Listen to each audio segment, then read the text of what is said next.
GONxFREAKS on stage. News from RedNex, where truth is the stage. No bias here, just facts you'll see.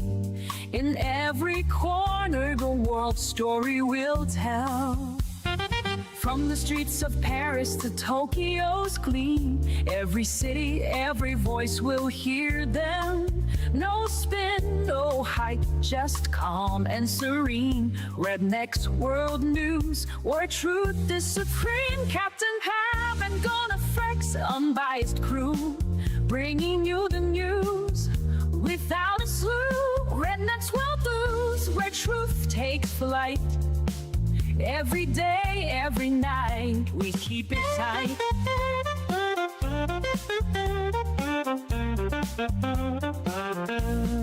Through the chaos, through the calm, we stand. With Captain Pav and GONxFREAKS, we understand. The pulse of the world will never let it fade. RedNex World News, where truth is made. From wars to peace, from despair to hope, we're here to guide you through the scope. Welcome. No matter the storm, we'll keep you informed. RedNex World News, where truth is born. Captain Pav and GONxFREAKS, unbiased crew, bringing you the news without a clue. RedNex World News, where truth takes flight. Every day, every night, we keep it tight.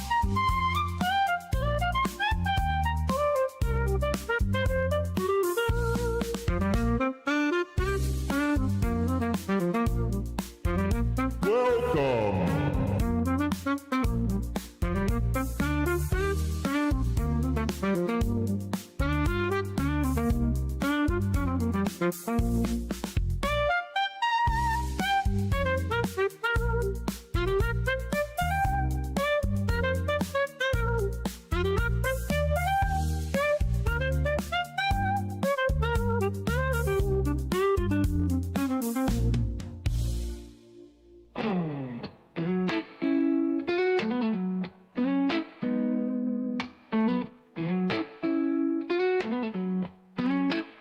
Under the moonlight, with a groan in his sight, Captain Pav and GONxFREAKS, they're ready to fly.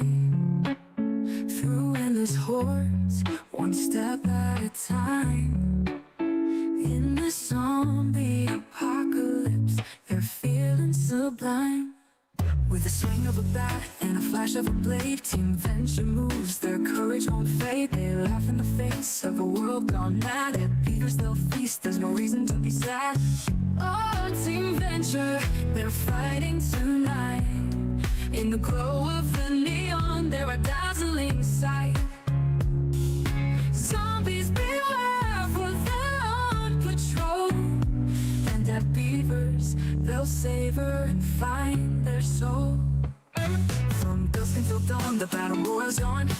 Pav with the courage, Gon brings the brawn. Each fight makes them stronger, each night they survive. Through despair and laughter, they come alive. In the heart of chaos, where hope can seem slim, they find their own rhythm on a rugged whim. Sharing stories and meals, under stars so bright. Together, they conquer the endless night.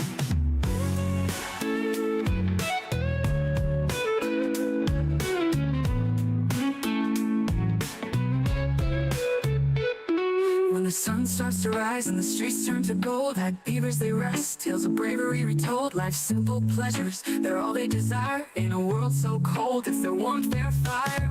Oh, Team Venture, they're fighting tonight. In the glow of the neon, they're a dazzling sight. Zombies beware, for they're on patrol. And at Beavers, they'll savor and find their soul. From dusk until dawn, the battle roars on. Pav with the courage, Gon brings the brawn. Each fight makes them stronger, each night they survive. Through despair and laughter, they come alive. In the heart of chaos, where hope can seem slim, they find their own rhythm on a rugged whim. Sharing stories and meals, under stars so bright. Together, they conquer the endless night.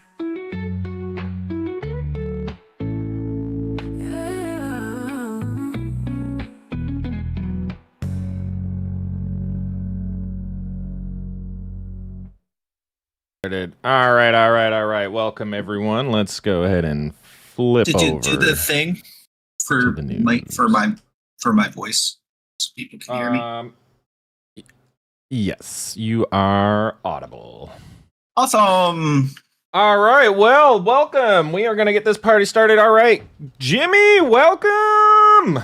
Hopefully we'll be getting affiliate today over on Twitch. Thank you, everyone, for joining us over there. Yeah, long time no see, buddy. Yeah, it's like I fell asleep. And then he's back.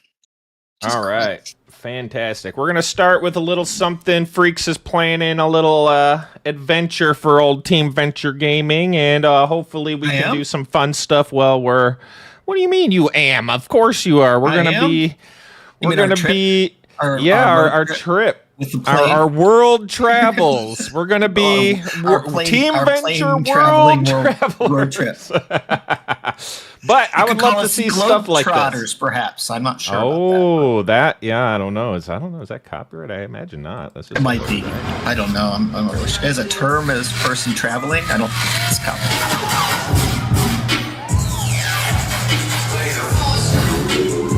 And then he splits it. Pay attention. It's crazy. Split. Cha. Raiden. Mortal Kombat! All right. Well, hopefully we get to do lots of fun stuff, and y'all can join us as we travel around and adventure and see all that the world has to offer. For some reason, the screen you're showing on Twitch is very small. On both streams. All right. Let's go ahead and smaller than normal. Thank you for pointing that out. There we go. Perfect. See, teamwork. All right. Yeah, gotta communicate.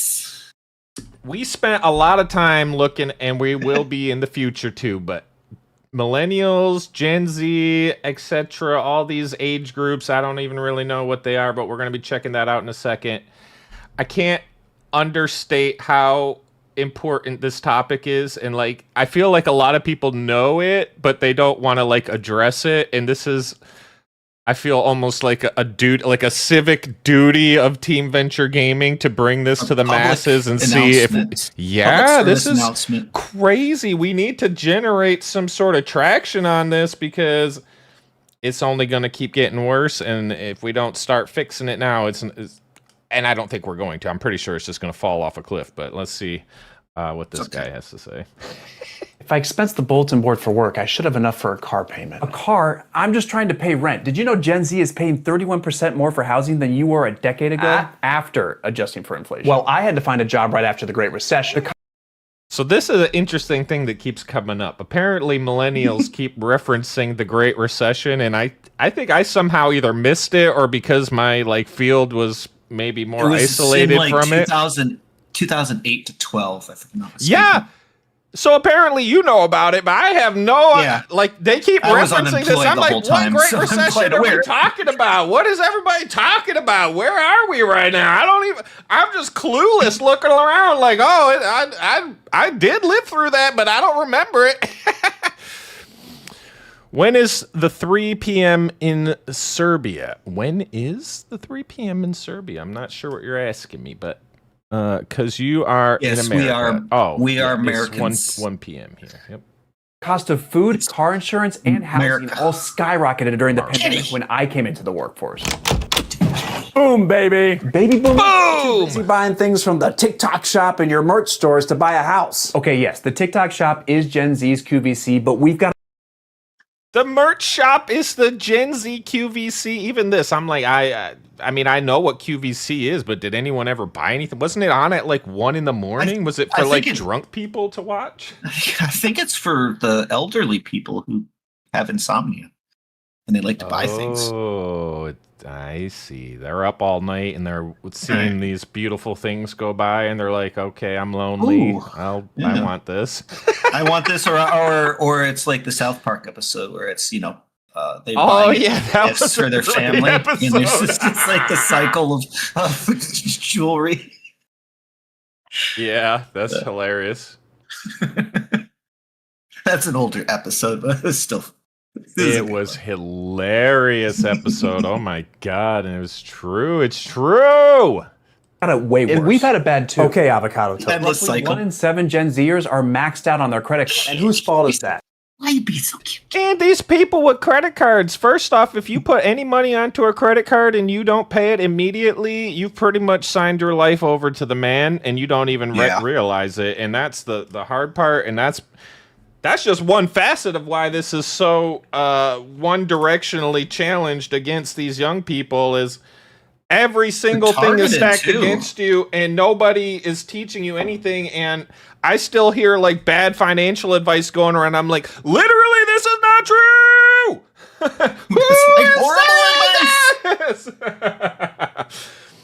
Oh my God, my nephew texted me the other day. He's like, should I keep a balance on my credit card? I'm like, no, why would you do that? You're just going to pay interest.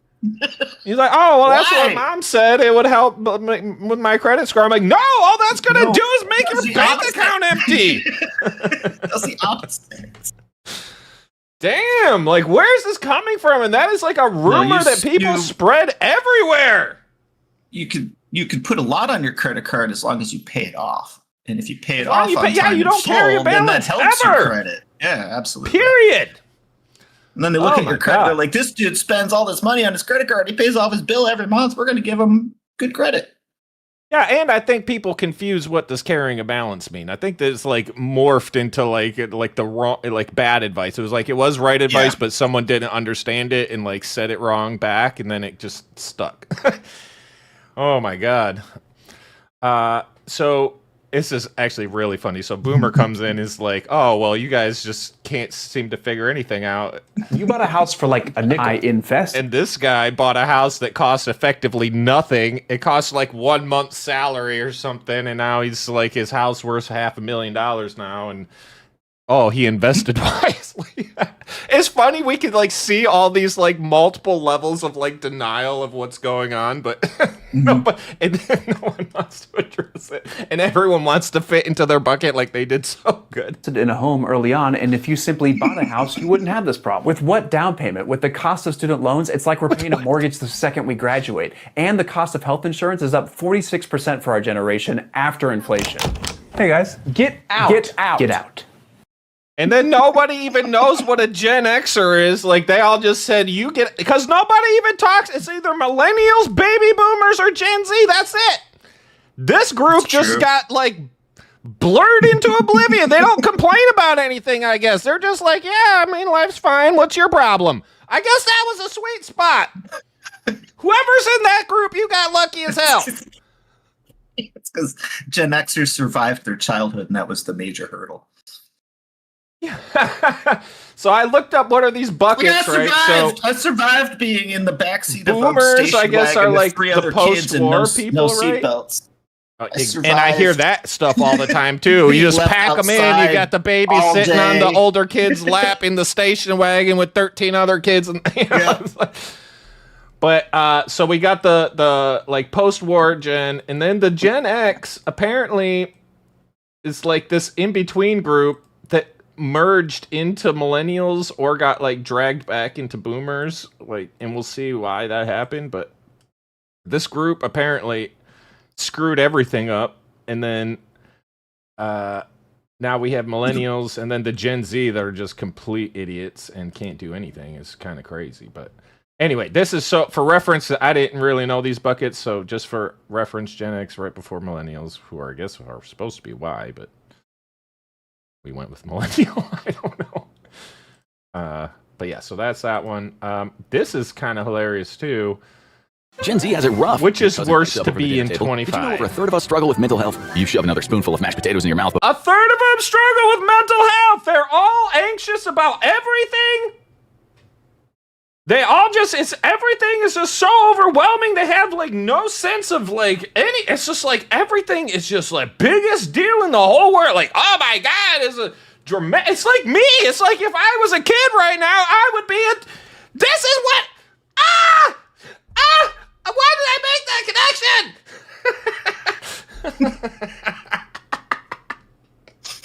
before you could say, at least you didn't graduate college in the middle of a massive recession, and then kick off another millennial versus Gen Z battle on Family Night. But is it all in the eyes of the beholder, or does one generation really have it rougher right now? Find out on this episode of the Infographic Show, Millennials versus Generation Z, which is worse to be in 2025. Every generation thinks the next is ruining everything they built, but it's usually just a case of social change. But this is the funny part, because I think this is why people don't address it, is because it's been true for forever, but this time it's different. Yeah, kids raised on devices have higher anxiety and depression because they're getting bombarded like nonstop with like 1 second clips of like high impact, like things are just constantly blasting, and then they can't like rationalize why does the real world like operate at a completely different time scale. You know what I'm saying? Yep. Like, that's not how the world That's works. why they're so impatient too. Yeah, it is. They have zero patience. Expect because everything it's to be right away. just Press the button, it's done. cut out every pause from taking a breath, cut out everything, so it's just like so compact. It's like, it's like, oh my god. There's a notable effort to delay kids getting on devices. Yes, and frankly, they're gonna have to like put an age restriction on AI. If they do not age restrict AI or some sort of like certification of like, you know, like you have to actually pass high school, not like bullshit pass high school where they just graduate you. Like you have to somehow go before a committee of millennials that are vested in you not using the AI, and they want to see for damn sure that when you turn it on, you know what the hell you're doing, because otherwise the whole thing's going right in the toilet. And I know it's funny, but it's also I think it's true. too late. I think it's too late. It is. It's too late. It's already Now- in the base models. They teach AI using the internet. The internet's full of morons. So what are you going to get? I know the internet is the worst thing to train. It's like, I mean, really? It brings out the worst in people. Yeah. It brings out the I'm not afraid to spout whatever comes out of my butt because I'm anonymous. So therefore, there's a lot of just a lot of wrong information. It's not even fake news information. It's just downright just incorrect. Well, and you lose information. tonality. It's like there's just a lot of things. It's like everything. And Elon Musk posted the other day. He's like, Grok got stupider after we like trudged the internet, like Released it to trained the it on internet, more. yeah. Yeah, exactly. It's like, we gotta stop this because they keep getting dumb, wait a and minute. then they start cheating, and then they start blackmailing people. It's like, Yeah.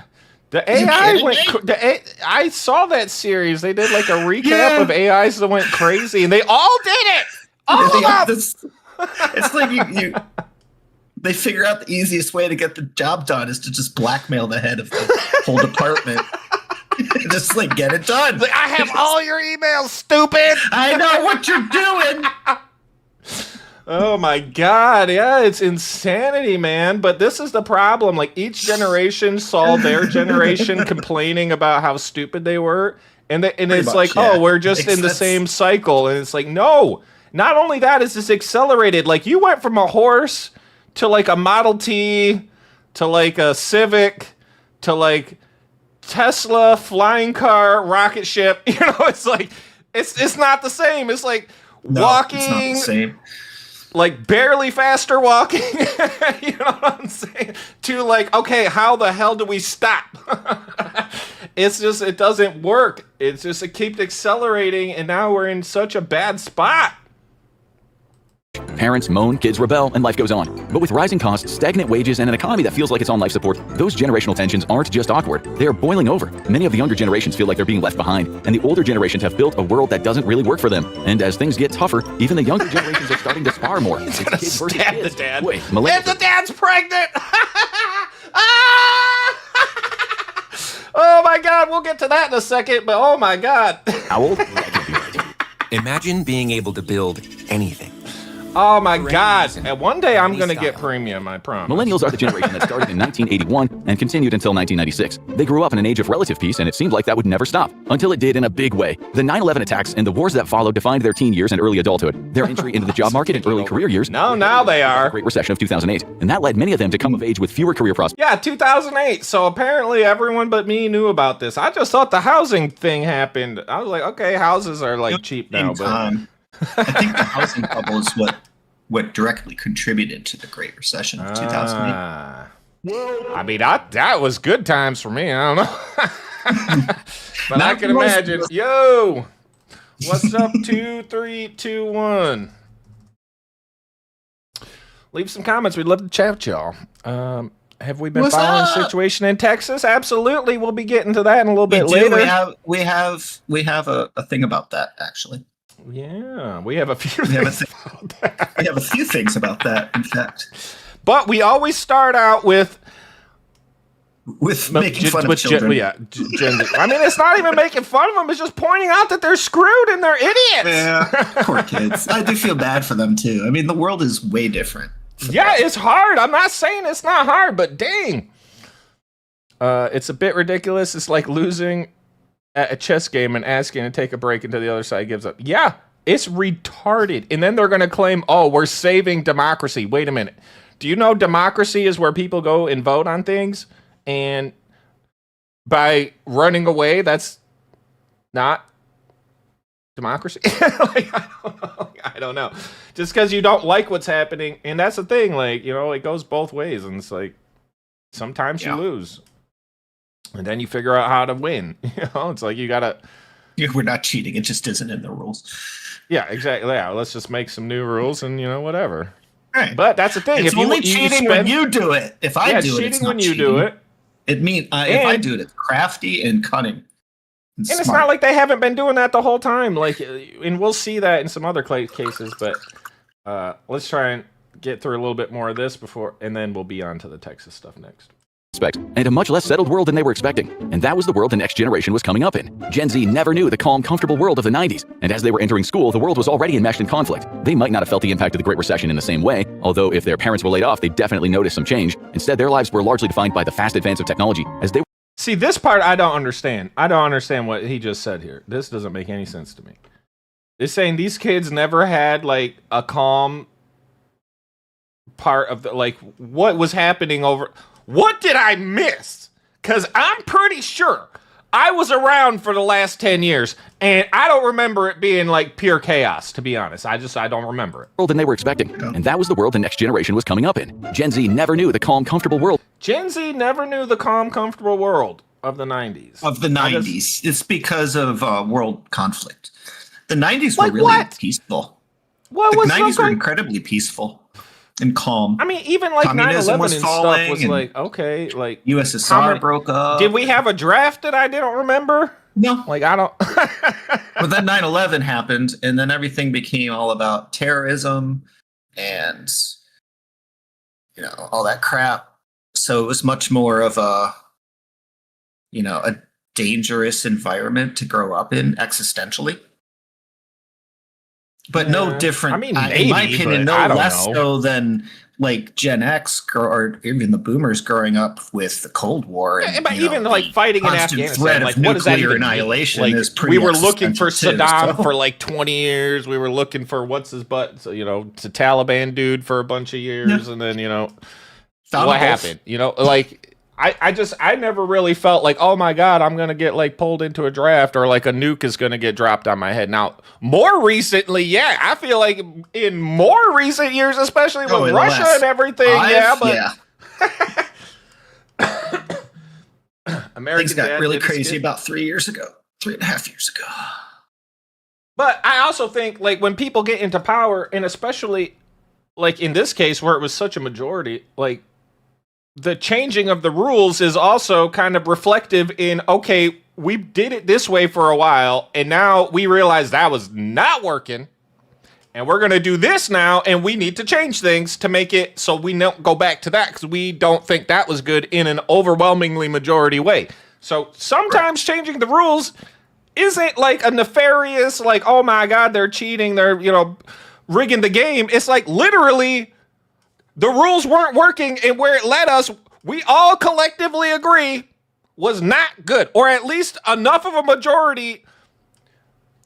You know, we're just gonna go the other direction. And frankly, honestly, I would love it if we just said California and New York and maybe Vermont and like Maine, you guys have it, go for it. It's all yours. Do whatever you want.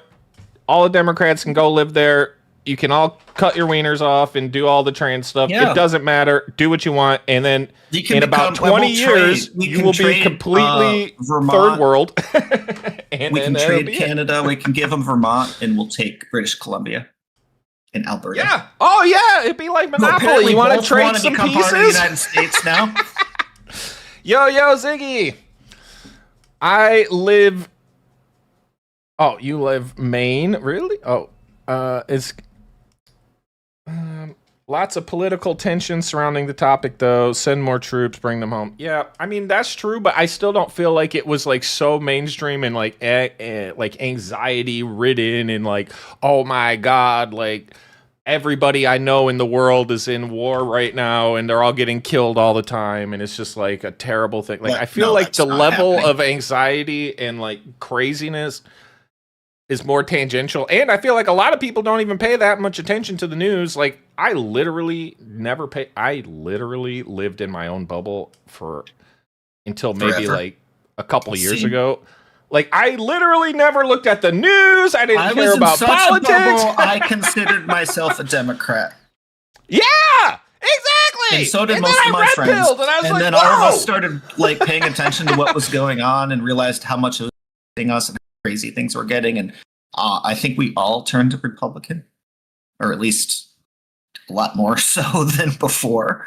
No, it was crazy, and I never voted conservative values for a president before this last election. It just didn't matter that much to me. I just literally didn't care because they were all in the past. Whatever, and they like, didn't matter. In the past, it was just like, you're going to get what you're going to get. It really didn't make a difference because it was like either didn't like either of them. Literally, the Democrats mobilized the whole country against themselves. Yeah. How the hell? What kind of insane I don't know how strategy? They did it, but they did it. You pushed everyone in the whole country all the way to the right. I would even argue that I think the Democratic Party is actually no longer a thing. It's just in its last stages, and it's either going to be reformed under the same name but completely different values, or it's just going to go away and another party's going to take its place. We'll see. All right, let's check this out. Who's real Oliver quick. North? What? I can't believe you kids don't know about the great patriot Ollie North.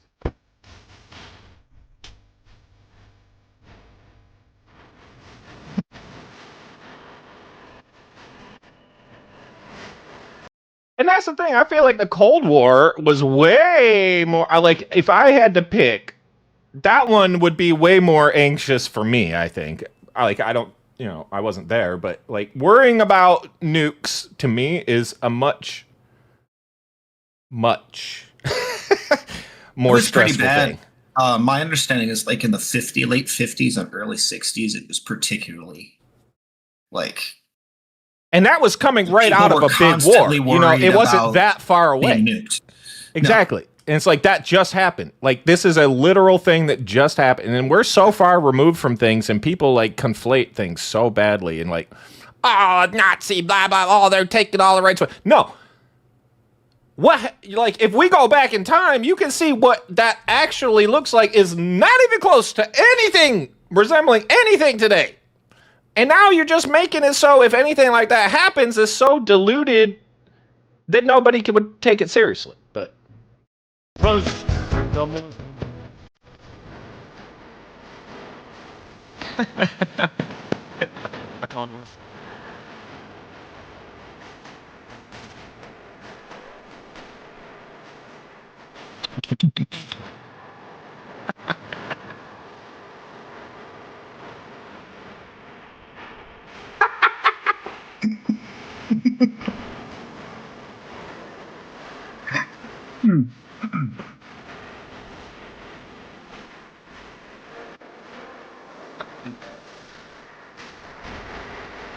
genius.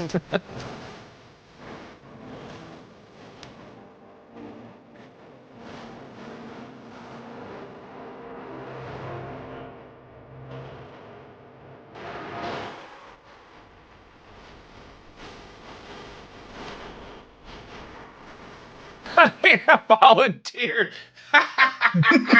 Yep, that's what we call Everyone needs a volunteering. scapegoat.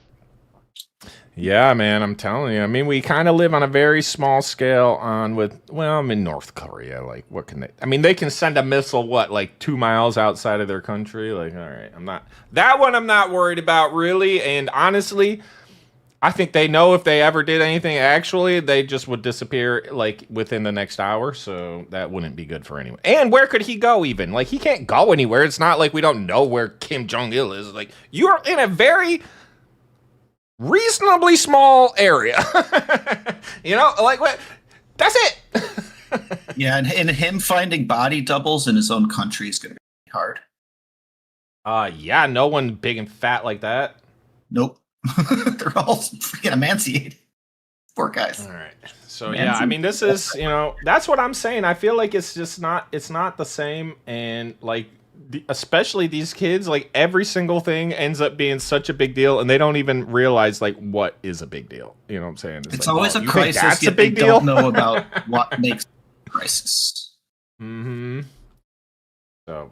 World of the 90s, and as they were entering school, the world was already enmeshed in conflict. They might not have felt the impact of the Great Recession in the same way, although if their parents were laid off, they definitely noticed some change. Instead, their lives were largely defined by the fast advance of technology, as they were the first digital natives. But for many of them, their lives were completely upended by the COVID-19 pandemic, missing months or even years of in-person school, and having to adjust fast to a So what, he's just dreaming about riding his bike instead of working because COVID, or like... You don't know. Like, I don't know. I'm trying to put it all together. I feel like it almost like Gen Z kind of blends into Democrats to me with this kind of like nonsensical, like non-linear, unrelated trains of thought of like, here's a statement and here's another statement like adjacent, or they'll say one thing that makes sense, but in like the obviously sarcastic tone, like, oh, obviously, like, blah, this true statement, blah. Like, wait a minute, what? Like, I am just completely out of the loop here. Like, what am I making? So, I don't know, man. These kids were born in the zoo. They don't know how to hunt. They don't know what real work looks like. They've been told their whole life they're enough. And that's the thing. That's the thing. That's a big deal, I think. That is, and you're telling little kids it doesn't matter as long as you. The results don't actually matter as long as you gave it some effort. Not even all your effort, just some. And you showed or up. Even not even. It's like, Yep. That's great for maybe preschoolers, but once they get into like high school and up, that's going to work against them. It's got to be way before high school, and you got to be able to like criticize people, and you got to be, and like especially. I mean, obviously there's constructive criticism as well. Like, not everything is like, oh, I'm like telling you you're a terrible person just because like you did something wrong. It's like, no, it's like you need to improve. And the way to improve is to know that you've done it wrong. Like, excuse me, I don't understand where the disconnect is. And I think the problem is in like maybe previous generations, maybe it went too far, or maybe it was like, at some point when nobody ever is recognizing you for anything, despite no matter how hard you try and you actually are trying hard. Okay, well, now we're in the other direction. And did we, like, make those people be like, oh, well, when I was young, nobody ever gave me anything, ever, or any ounce of respect about anything, and now they went too far the other way, and like, okay, well, let's just... Right. Anything is good enough, and, like, why push it, and, like, all this stuff. Like, no, like, you're not going to achieve greatness by sitting around half-assing things. Like, that will never, literally never happen. You will never... just excel without actually putting forth an effort. How do you think that's going to work? Like, I don't get it. And like he's saying, they're in a zoo. It's like, I didn't, but like as a society, put them into a cage and like, hey, like pet, here's like a steak, lion. You don't have to work for it. And like pet, like just... I'll give you a bath, and like, okay, you don't have to ever worry about anything. But the problem is that one day they're going to open the door and say, okay, the zoo's closed. You got to go out into the real world. Well, guess what? You never, no one showed you how to do anything. So yeah, I don't know what they're expecting here. But It's just not the truth of the world. And as much as I enjoy fulfilling and helping young men, I'm okay with there still being a 1%. Let them be losers. They can work for me and you, bro, if they don't want it. And this is the other thing that I think is so just true. But this is like where it gets a little bit borderline. But honestly, if you don't want it, and some people, when I look at people, I'm like, some people are perfectly happy to go to work for 8 hours, come home, have like effectively nothing but sit and play their game, and their life is perfectly content for them. So be it. You don't want to work hard. You want to just play a game all day. I do not run your life. That's fine. That is fine. Yeah, that doesn't work for me. You're not allowed to complain later that you don't have. The resources. Oh yeah, exactly. That you're not driving a Ferrari. That you're not going to eat steak every night. Where's my flying car? Well, you can't afford it because you work at McDonald's, and that's your you're life content choice. to just play your game all day, and that's fine. There's nothing wrong with working at McDonald's. I meant as like a lifelong career. If that's like all I want to do. And I never want to get any more than long. that. My boomer MAGA father just said he doesn't believe all people are equal. Well, do you believe all people are equal? Let's take a look real quick. Equal? No. People are different. We were. Some have You advantages. think this person is going to build a rocket and fly to the moon? I don't think so. But people are not equal is the problem. People should be treated and given equal opportunities and be able to maximize their own potentials, sure. But people are definitely not equal. That is for sure. And I'll give them a good job, and they'll have a good income. And hopefully, if they want to snap out of it and work harder, I'll find a way to bonus them. These kids were born in the zoo. They don't know how to hunt. Exactly. If one day you want to snap out of it, but the problem is, a lot of times you're not going to get that opportunity. Like if you mess up too early, that's it. It's very hard to find that person like this that is willing to help you.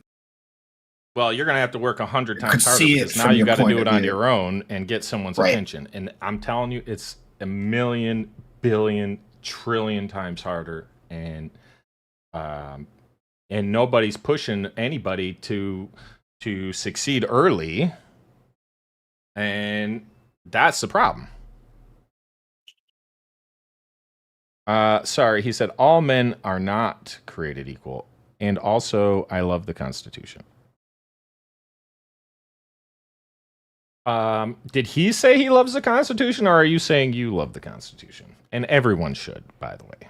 If you don't, you should. All right. So this is why Gen Z is failing. And unfortunately, as much as I think a lot of people aren't even addressing it, but I'm on a mission to try and at least address the fact that things are harder and they are not prepared. And whatever generation was raising these kids, like I don't have kids, I'm not involved in this kind of stuff, but they did a really bad job. And now they're going to have to catch up. And they're full of anxiety with no attention span and no motivation and think that minimal effort is fine and that cheating everything is fine and that somehow all your boss wants you to do is type in a prompt to ChatGPT and give you the bullshit output that's completely wrong without you ever using your brain. Like, how do you think this works? The point is not to just complete a task and be like, oh, give me the next thing. Da, da, da. It's literally figure out how to be valuable. What is complicated about this? It makes me freaking insane. It's like you want to, it's like, oh, my role in life is to be fed a task and to complete it as like lazily as possible so I can get the next one. Told that I did a good job. Pet, pet, pet. Here's a car. Like, Honestly, what are you talking about? It sounds a lot like Gen Zers are treating employment like education. Like they're treating their job as though it's a class. And the only thing that matters is the test, the answers on the test at the end, and how they get those answers in school doesn't matter. Exactly. No, in school they don't. In school they matter, but in real life, it's about how you get there in the process. It's all about, and the end results will show that process and that effort you put into it. So they're just not the same thing in any shape or form. They're completely different. situations. So for a we person. have an But they're interesting being- question here. We have an interesting question here. Is What's the question? current environment worse, or is the youth worse? I'm gonna have to say That is a good question. it has to be the environment, because I refuse to believe there's some I would say it's the inherent flaw environment. with the youth. Like, it is They're absolutely not like different because they were. It's not like they're all born Down after, syndrome they're or still something. Human It's like- beings. Yes, they have the capability of rational thought, logic, deductive reasoning, that kind of stuff that they're just not really developing. That's the problem. And it's their environment that's keeping them from developing those skills. It's also not a sink or swim environment anymore. It's a hold your hand environment up until, and then then they're it's sink or "Bye." swim. Then bye-bye. Good luck. We held your hand Youth long enough. blaming is 25 a years old. Mormon crutch? Well, that I don't know much about, but when I did go to Utah the one time, it's kind of creepy how everything is pretty much owned by the Mormons, or somehow like controlled, and they have like their secret temple or whatever that you have to be Vegas. a Mormon to If you go go out in or and whatever. build a city in the middle of the desert, you pretty much control that city.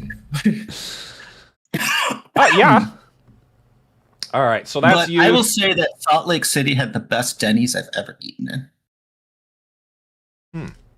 Well, that is a low bar, so I'm gonna say you It is, discovered and a it's gem. probably closed. As far as I know, they most closed Denny's it. went out of It was business. too good. It ruined their reputation.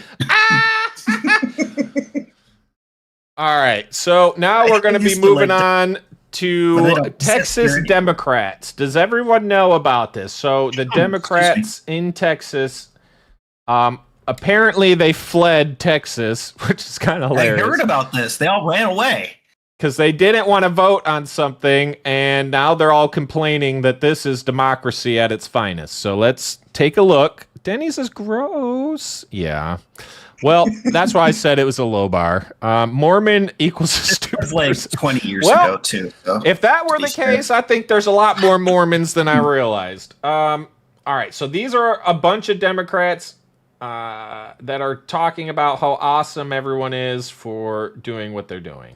At the end of the day, 137 Texans lost their lives.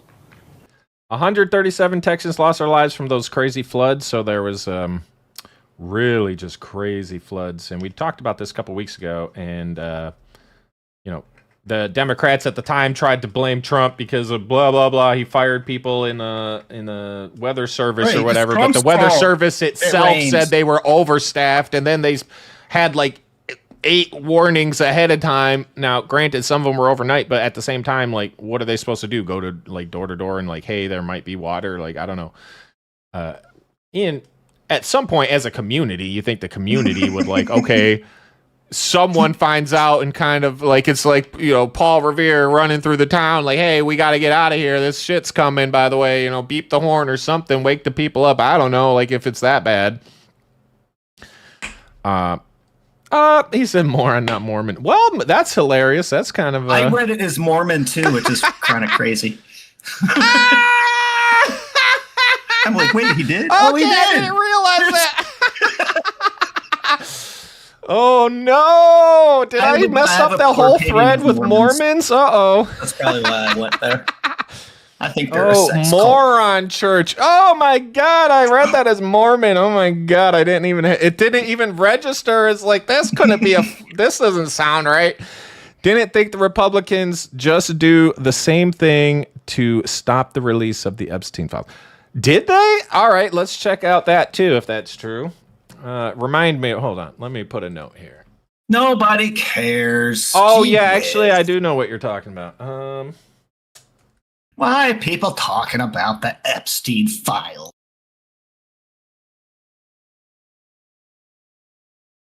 All right, we'll come back to that one at the end, but I just wanted to make a note. That's an emergency. That demands our action. But instead of holding hearings on flood prevention, Greg Abbott and Donald Trump held 8 hearings on redistricting, not for fairness, not for representation, but to manufacture 5 more Republican seats in Congress to enable Trump to cling on to power.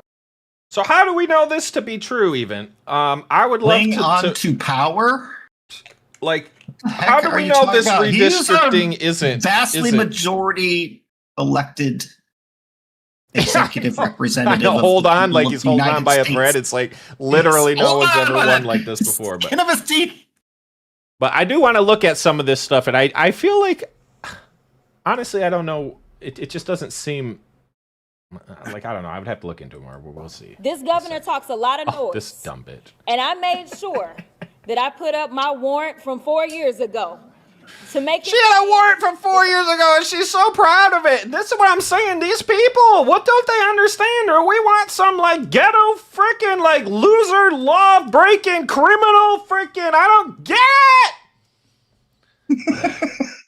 Anyway, I'm going to say cheers because we haven't cheersed yet. It is officially the weekend. I need to calm down a second because whenever I see this lady, Saturday. I swear to God, my brain gets broken. You just want to go crazy.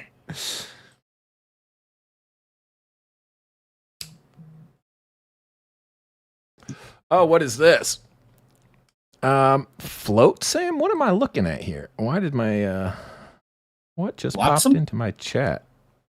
Flotsam? Interesting. I'm not sure what that. Yeah, Flotsam and Jetsam. AW snap. Jetsam or Jetson? Jetsam. Jetsam. I think that's the right way to say it.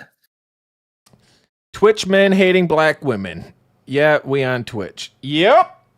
Well, I mean, this woman specifically, yeah. I mean, she happens to be black, yes, but I'm not sure if every other black woman that we see today will get the same wrath. They talk a lot of noise, but these guys are weak. That's why they're over here trying to bully people. Bullies are always weak. The difference is they expect Democrats to kind of be the nice guys that we are. They expect us to take the punch and say thank you. Well, I am here to tell you, not only are we going to punch back, but we about to beat you down. That's right. Oh, we about to beat you down. Really? To win. Hey, like a Democrat always. Didn't we just see Tim Walz crying his eyes out talking about we need to not be so violent and rhetoric in our rhetoric and this and that because wait a minute, didn't a bunch of people just recently get shot because of this bullshit? And here we are again, and I guess we'll see who gets shot this time. I don't know, it's crazy. Maybe one day we'll stop doing it. And this guy, oh my God, look at this guy. I don't know. Look at this guy. Don't mess with Texas. All right. That's what the bumper sticker says. Don't mess with Texas because the people here represent Texas. Right. You can silence them, you can smear them, you can mess with the Longhorn State fines, but you cannot intimidate them. Yes, this is why I switched to. I don't know. That guy seemed like he had absolutely zero confidence in himself, and like really was like so proud of himself when he said that. He's like, "Don't mess with Texas," and then people clapped and he smiled a little bit. It's like been one of their logos for that state for a very long time.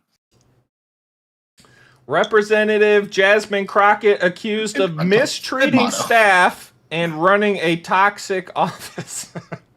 Are you a no-show boss from hell who terrorizes staffers? Oh my goodness. Listen, I know that I have arrived, honey. That is the way that I see this, because as Beyonce says, if they're not talking about you, then obviously you must not be doing anything. You know what? This is just more slander, more nonsense, more lies. Don't call her a diva. Texas Congresswoman Jasmine Crockett.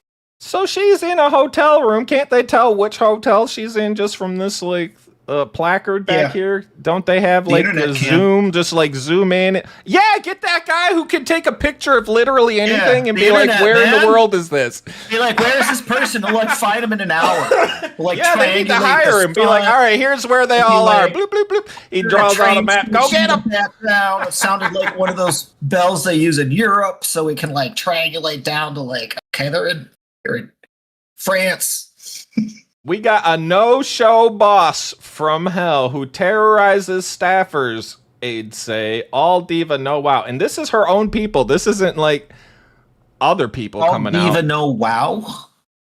Oh, like she's not impressive at her job. Okay, yeah, I get it. Yeah. I have never actually heard about this representative.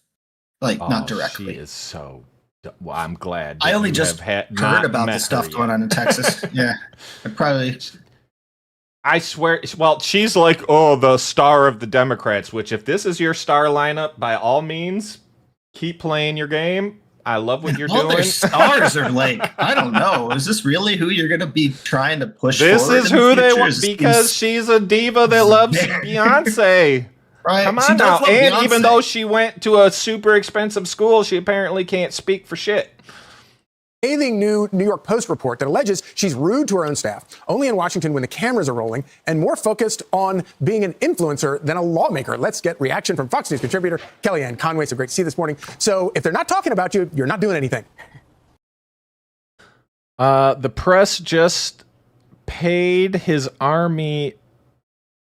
The president just paid his army $750 billion personal army, but can't stop hating. You're gonna have to spell this out better for me. I'm not sure where you're going with this. What do you want me to? I will literally circle back to whatever you throw in there, but you got to spell it out better for me. I don't read good. We're talking about her, but she's confusing fame with infamy and popularity with notoriety. These criticisms are coming from, quote, inside the House. They're from her own staff and not a random comment here or there. It seems like a systemic pattern. And to disprove that she doesn't show up at the office, she gave that interview calling the reporter honey. Imagine if we called her honey. Racism, sexism, ageism. To disprove. See, these same people, like, they put together something about Trump dancing around all the time. But yeah, he was dancing on the White House roof the other day. It was freaking awesome. He's like up there for an inspection, yelling at the reporters like 200 meters away, answering their questions, which was crazy. Like yelling at him. It's like, it was freaking awesome. Then he starts dancing. It's like, what the hell? Last time president was on the roof was Bill Clinton smoking weed with Willie Nelson, as far as I know. Doing his patented little Trump dance. I know, but it's not like he went out of his way to put together a whole TikTok of being like a retard. Probably that she doesn't show up to work. She gave the interview from her apartment. And instead of quoting like great world leaders in history, or even the Bible for that matter, she quotes Beyonce and lyrics. So I also wanted to make this point in the context of the current news on gerrymandering in the state of Texas. Last night I interviewed Lieutenant Governor Dan Patrick. I interviewed Attorney General Ken Paxton when I sat in for Sean Hannity. They told us how this is legal, way overdue. Jasmine Crockett is in a congressional district that votes about 76% Democrat. As we all sit here and scratch our heads, who exactly voted for Kamala Harris? 76% of Jasmine Crockett's congressional district is the answer. And her predecessor was a woman named Eddie Bernice Johnson, who sat in that seat for 30 years. So Jasmine Crockett is safe in what she says because she's in a safe seat. And this is exactly the point that everybody is making about gerrymandering. There's no incentive to pass legislation, to talk to anybody on the other side of the aisle, and frankly, to be nice, kind, gentle, and humble vis-a-vis your own staff. Right. It's always someone like this who's screaming feminism and equal rights. And the president built himself a personal army for $750 billion. Okay, I will look up that specific thing. But do you have a more specific instance of, like, is he calling this something? I'm not sure what you're referring to, but I will definitely look into this. And Fox News is a fascist's Christian propaganda. And we are women who who treat their own female staff like the help. It's such an important point that you make there that if you had more normal districts, you might get more normal legislators. Yes, she's not normal. I think she's disappointed. Look, there is in this age of get me on TV, I can be on a podcast. People are always they're trying to hit everyone trying to hit every ball out of the park, and she's always reaching for this alliterative soundbite. Go back and listen to her speech at the convention. We're like, wow, a star is born. Where? She's reading from a teleprompter of stuff other people wrote. She's admitted. But this is, I mean, you're saying like a small-time Democrat. I mean, this is who they're putting forward as the all-star. So I'm like, I hear what you're saying to a degree, but at the same time, like, this is the person they themselves are putting forward as, like, I mean, it's AOC, Bernie, this Jasmine Crockett, psycho lady, like Elizabeth Warren apparently is always doing something stupid. It's not like just some random person, like.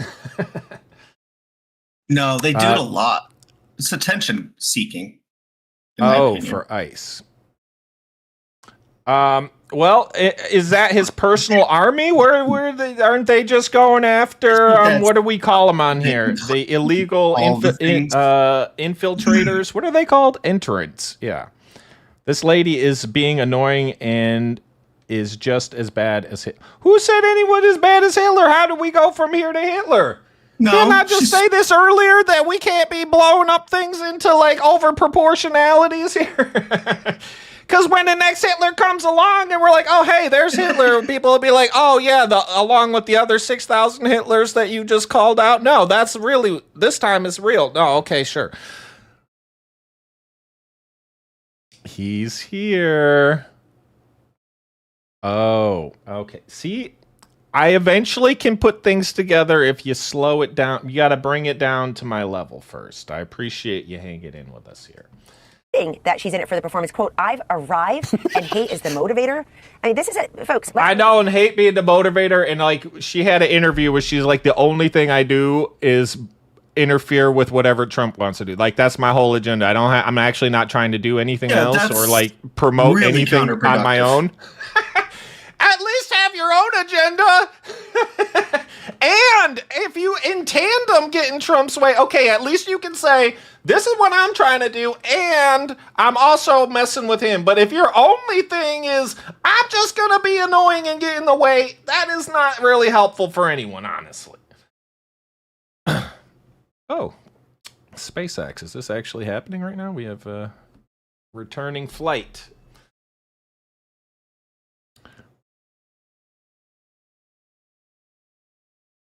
Yeah, we don't think that Donald Trump is Hitler. Yes, he is not. So you're in the wrong room for that. I would not call the Trumpinator a Hitler man. Agree with your ability to think what you want to think, and free speech protects you to say what you want to say. Yes, and we will definitely read anything. And it's because of the Second Amendment that we still have a country. And this is what is annoying too. Like this, like she's like condescending and like what do you call instigating here? Like, oh man, I swear. And she would not do well. Like you're. It's a lot of that. Trans. So unfortunately, people will feel threatened and causing trouble to cause trouble. I am no child. Do not call me a child. Not being part of the solution. Don't even find out I am a grown which woman. of those I'm 47 years emails old. I have broken actually more have glass ceilings than Chairman, you. I am reclaiming my time. You will not do that. I am not a child. I am reclaiming my time. If you want to take it, who's talking? Chairman and committee is not. Okay. Yeah, exactly. That young, very highly intelligent woman called this older woman a child and decided to treat her very rudely, and that is rude. It didn't go well. No.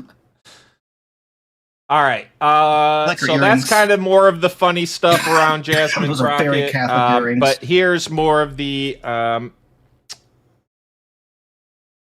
well, yeah, let's see what else Fox has to say. Then you won't believe free speech is still in effect I don't until think Trump he'd want to wants cancel our show. Why I think he'd like our show, to be honest. I think he'd love it.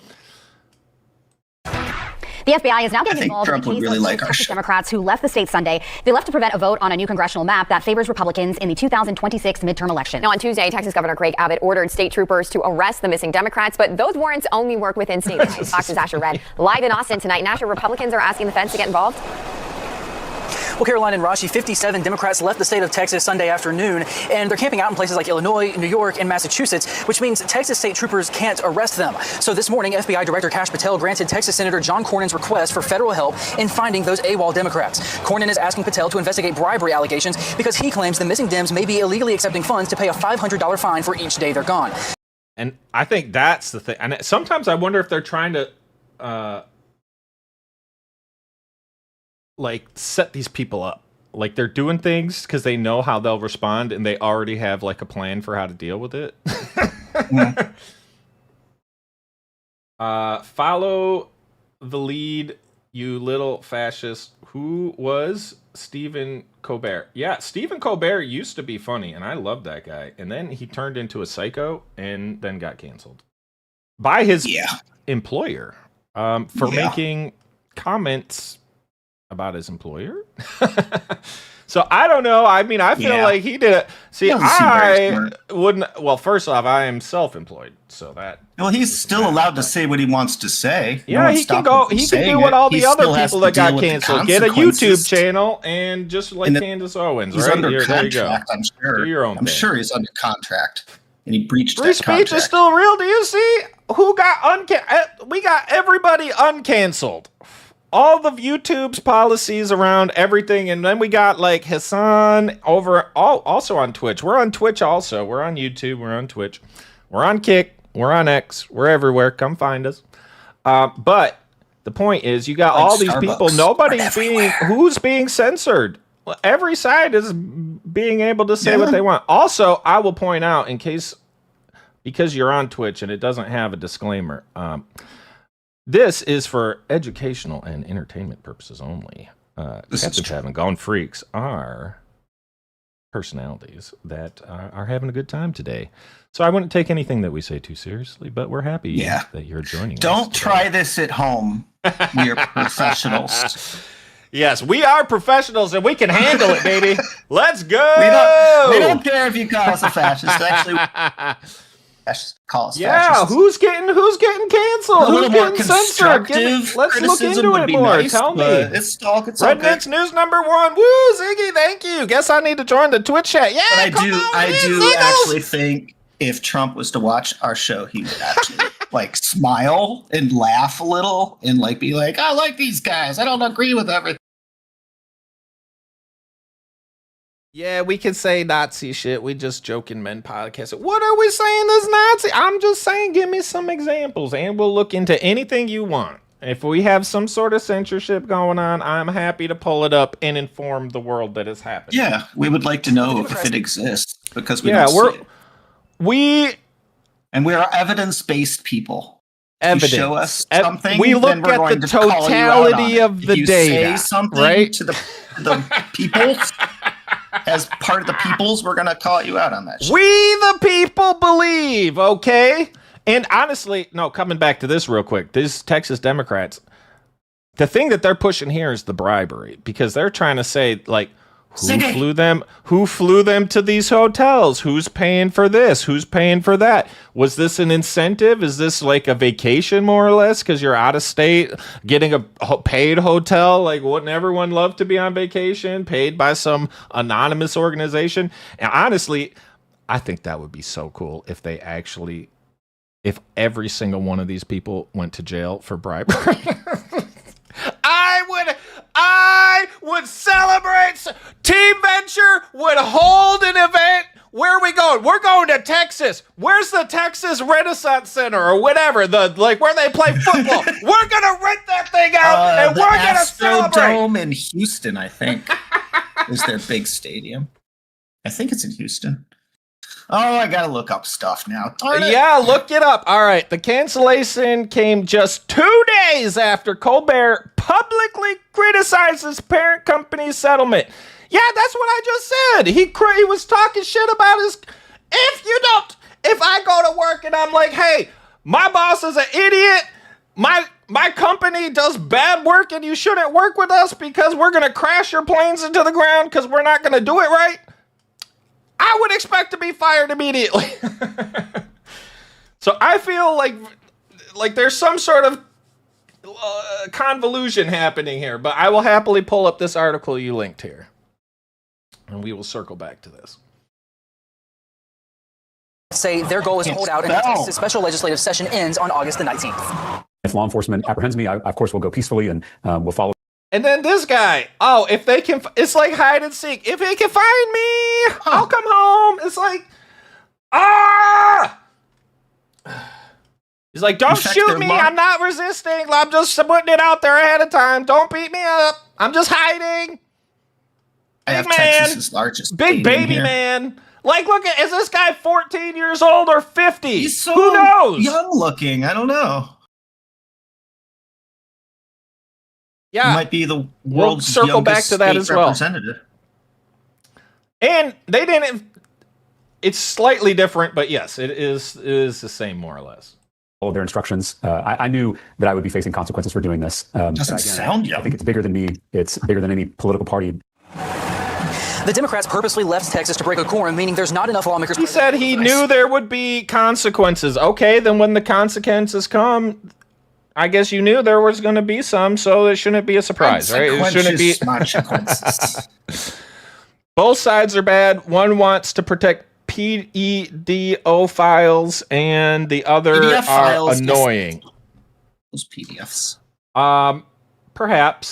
Perhaps we'll look more into what annoying means. But yes, we will look into all of this. Just hang tight. We will get into every single corner of this this breaking news here. They're stalling the GOP effort to approve a new congressional map that could add 5 more Republican seats in the U.S. House. Right now, Republicans hold 25 of the 38 congressional seats in Texas. GOP lawmakers say it's time that the Democrats get back to work. The reality is they are running from their duty, they have a constitutional obligation to serve the people of this state, and they have fled the state. The voters of Texas, they don't want... Typical Gen X black pill nihilism. Are you saying I'm a Gen X or I'm... Black pill nihilism. What? Spell it right and it gives that takes that away. The system is corrupt and its collapse is inevitable. There is no hope. Times are bad and they're going to get worse. Swallow the black pill and accept end is coming. I mean, it's pretty much true. That's what we spent the first hour of the show talking about, is this specific thing.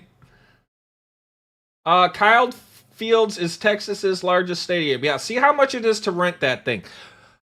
We're going to have a Texas party of epic proportions. I'm going to say even if 5. If we get 5 real arrests and people go to jail, tell me a dollar amount. We're going. All right. So are you saying this is not the case and we shouldn't say this, or what are you trying to say here? Typical Gen X black pill nihilism. Well, I will tell you I'm not a Gen... am I Gen X? No. Am I? How old was a Gen X? Let's go back to the chart. Let's consult the chart. Wait, I thought Gen X didn't ever... These guys disappeared. These aren't even important. No one cares about Gen X. Why are you saying that? Yeah.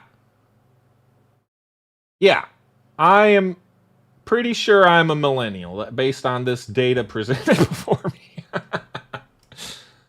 All right. Bold rhetoric. They want bold actions. Arrest the Democrats. Bring it back. Let's get about the people's business. And at least 100 Texas House members are required to conduct business. And now Texas Attorney Ken Paxton is threatening to remove those Democrats from office if they're not back in the chamber by tomorrow afternoon. Back to you.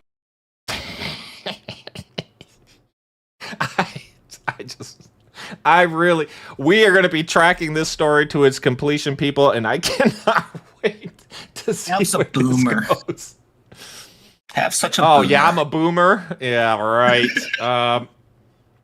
You're a boomer. All right, let me see where the next... all right, yeah. Let's go ahead and look at this. We didn't have generations. So... U.S. House calls an early summer recess to block voting on release of Epstein files. So, yes, if we compare these two things, they're close. That is very true. It is very true. Had the Democrats had some sort of... Well, first off, this wouldn't even be a problem if the Democrats had a majority in Texas. Like, obviously, the redistricting wouldn't happen, but if they had like something they needed to block a vote on for some reason, then they would do it in this way instead of running away and resulting in arrest warrants. They would do it from the position of power, and that is true, and that is what the Republicans did. They did it from the position of power, and that is kind of the difference that we talked about a little bit ago, right? When things change in a significant way, sometimes, yes, you do have to lean on the fact that your political power is now the one that is in power. That is true. Now, do I agree it should be in this case? Does that make sense? No. Like in the case of releasing the Epstein files, does that make any sense? No. That's a criminal situation. This literally has no moral or intellectual or like seemingly justifiable reason. That is true. And there's no argument. And I think that is also a difference, is that a lot of MAGA and right-wing people in general dissent, especially around this. They don't. And a lot of them are, frankly, pissed. This is something that got a lot of people involved. And then this happened. And now it's like they got the rug pulled. That's true, too. With the Democrats, if you dissent, you get ostracized. If we look, Tulsi Gabbard, RFK Jr., right? Like the people that were Democrats, I mean, Joe Rogan to some extent, you know, like Elon Musk, people that were Democrats that start like countering anything, now you're ostracized and your only option really is to go to the other side. So it just doesn't really make sense. It's not a good strategy. They're close ones. Hold on. They're close ones, not maybe. They're close ones, not maybe worse than the other. Maybe you guys can just say we okay. Well, you can't say that. Not allowed to say that. And MAGA are anti-democratic fascist. Well, I'm not sure we've gotten to that conclusion yet. I would welcome additional supporting evidence. I think we can agree that in this case, this was not good. This was not good. Now, in the case of the Democrats running away in Texas, that is also not good. That is also not good. Okay? So we're going to say not good to both sides on that. And what was the other thing? Oh, yeah, that's what we looked up.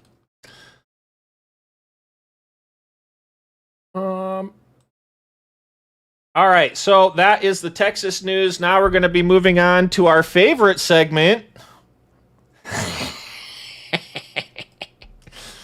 We're going to be looking at how trans people are doing more recently. Uh-oh. We are facing existential like this threats to survival. He's thinking angry. Not that you're not already angry at us. Only a supremacist would call other people a supremacist. Oh, it sounds like the takes one to know one argument. Uh-oh, and now we got, Is that a wiener or is that a finger, Ziggy? Are you flashing? Ooh. Today's International Transgender Day of Visibility, a day for trans and non-binary people around. So what the hell is this? It's a flip-off. What the hell is this? I need to look at what this is. Trans Day of Visibility. What the hell does that even mean? We would just ask that our chat do not target or argue with other members in our chat directly. Oh yeah, you can come at us all you want, but hateful way. You can throw whatever at us. Just behave with each other. It's a friendly place here. We still all live on the same planet and have to deal with each other. You can say it takes one to know one. That's fine. That's perfectly good. And let's see. So apparently March 3rd, I don't know if March 31 every year this is true, unless you're a Vulcan, in which case you bleed green. Oh, I did not know that. Because Dr. McCoy would always say, "Damn your green blood" to Spock or something like that. Oh shoot! Oh man, did I not? Because I feel like I watched all of that. How they have copper in their blood instead of iron. Like that's their one of the alien differences. Sorry, I just had to bring that up because I'm old. And that was a reference to the original series of Star Trek. Have we ever heard of this before? Each year on March 31st, is this true? Like, how long has this been going on? What happens on the 31st of March? Exactly. Trans Day of Visibility? Yeah. When did that? What? Oh, that's the flag I was asking about. It's a trans flag. It's the purple and pink flag that they have. It's kind of like blue and purple and pink. It's like a rainbow flag, but it doesn't have like yellow. other colors. It just has blue and pink and purple. We do Why play are there them. 2? Why I didn't understand. So now I do. Okay. They got their own flag. So I don't know, like, how long has this been Impressive. a thing? This day of visibility. What? On 2009? How you ask? I'm so old. Holy moly! My prompts are like full sentences to Google. How long has this thing been? I don't, and it knows exactly what you're asking it. Well, apparently I've never heard of that before. What do you mean no money for multi? You beated it, but you can't play multiplayer? Why not? Isn't it? What do you mean? Yo, my bad. I had no idea how little you guys knew. Yeah. Hold on. Wait a minute. We had a rally of 21 people on that day. Really? None were trans. Like, I'm actually sorry. You guys keep up learning about the world. You got. I know. Help us. I mean, we've already learned a bunch of stuff. All right, Today let's is see what International this has to Transgender say. Day of Visibility, a day for recognizing trans and non-binary people around the world. And it comes as the Trump administration rolls back protections for transgender Americans. The ACLU says it's tracking more than 500 anti-LGBTQ bills across the U.S. And for more on that, let's bring in co-director of the LGBTQ and HIV Rights Project at the ACLU, Chase Strand. All right. Do we have any comments? I'm curious, so I have to ask, won't be long, is being a white Christian make you a supremalist? Because you're spouting a lot of those things that you hear people say, but they never really like explain why they say it. So I'm just trying to understand. Just a moron. Okay, that's cool. You're welcome to believe that. That's fine too. Well, what's the? But a little more. What's your position then? Where are you? Where are you? So assume. Let's take as an assumption here. I'm not going to say either way, but let's take an assumption that we are white Christians. What is your position? Strangio for more. Chase, thanks for coming on. Let's just start with the general. What do you think are the biggest threats facing trans people today? I really think right now we're experiencing an existential threat to our survival, and the reason for that. So I'm wondering, is this voice like somehow inherently tied to this like disability or whatever that's happening? Like, is this a symptom? Is this symptomatic? Like, if you hear this voice, are you like, oh, you have trans diabetes? like, I don't even know how to. You know what I'm trying to say? It's like when you go to the doctor, it's like, oh, if you have a rash on your skin, they'd be like, oh, did you touch something that has poison? And then be like, whatever. It's like a symptom. I'm a candidate to be a trans for sure, because my voice, I have this high, like wonderfully beautiful voice that everyone loves it, especially women. They're like all over me because I have this like really feminine voice. They love it. It's great. You do? No. I mean, it's calling someone a moron is rude. Just call them MAGA. Since everyone agrees MAGA hates America, let's discuss why. Okay. Yeah. Let's go. I think discuss. MAGA loves America. I'm pretty sure MAGA in its own name it says it doesn't, but let's break it down. Well, that it's not fair to go by the name because you can't really go by their name either. Why does MAGA hate America? Is this like a Dr. Seuss book? Can you write? Can you ask ChatGPT to write whatever you're about to say in a Dr. Seuss theme before you post it? I will love you forever. Oh, we'll frame it or something on our page if we can do that. I don't know if we can. Everyone says MAGA hates America. Can we discuss? I already said. Are you saying the same thing again? Oh, are you like trying to understand why people say that, or are you saying that? Yeah, which direction are we coming? About. Yeah, you got to slow it down. You got to realize we're very slow, and you need to slow it down, like you're talking to less than a child, okay? One of us isn't very smart, and the other one is really old. And I won't say which one's which. They could both be the same person, but I'm not going to reveal that. You have to figure that one out for yourself. You will have to figure it out. All right. They are too uneducated to know what America stands for. Okay. I'm pretty sure America. Wait, I said America. I'm pretty sure a MAGA person myself. Yeah, see, I I love this country. disagree with that. I actually have not heard that in any, but I don't get out a lot. I would say that MAGA is more oriented on the fact that we're not a democracy. We are a republic. We are a democratic republic. So the word is in there, but I think that's kind of where they're oriented. More like bringing back the goodness and greatness of what America has been in the past. Yeah, and I think sometimes we get caught up in these things like, oh, these people aren't educated. Do you realize, and again, we talk about this a lot, like 40% of people of our youth who are not yet politically biased can't read at a fundamental level.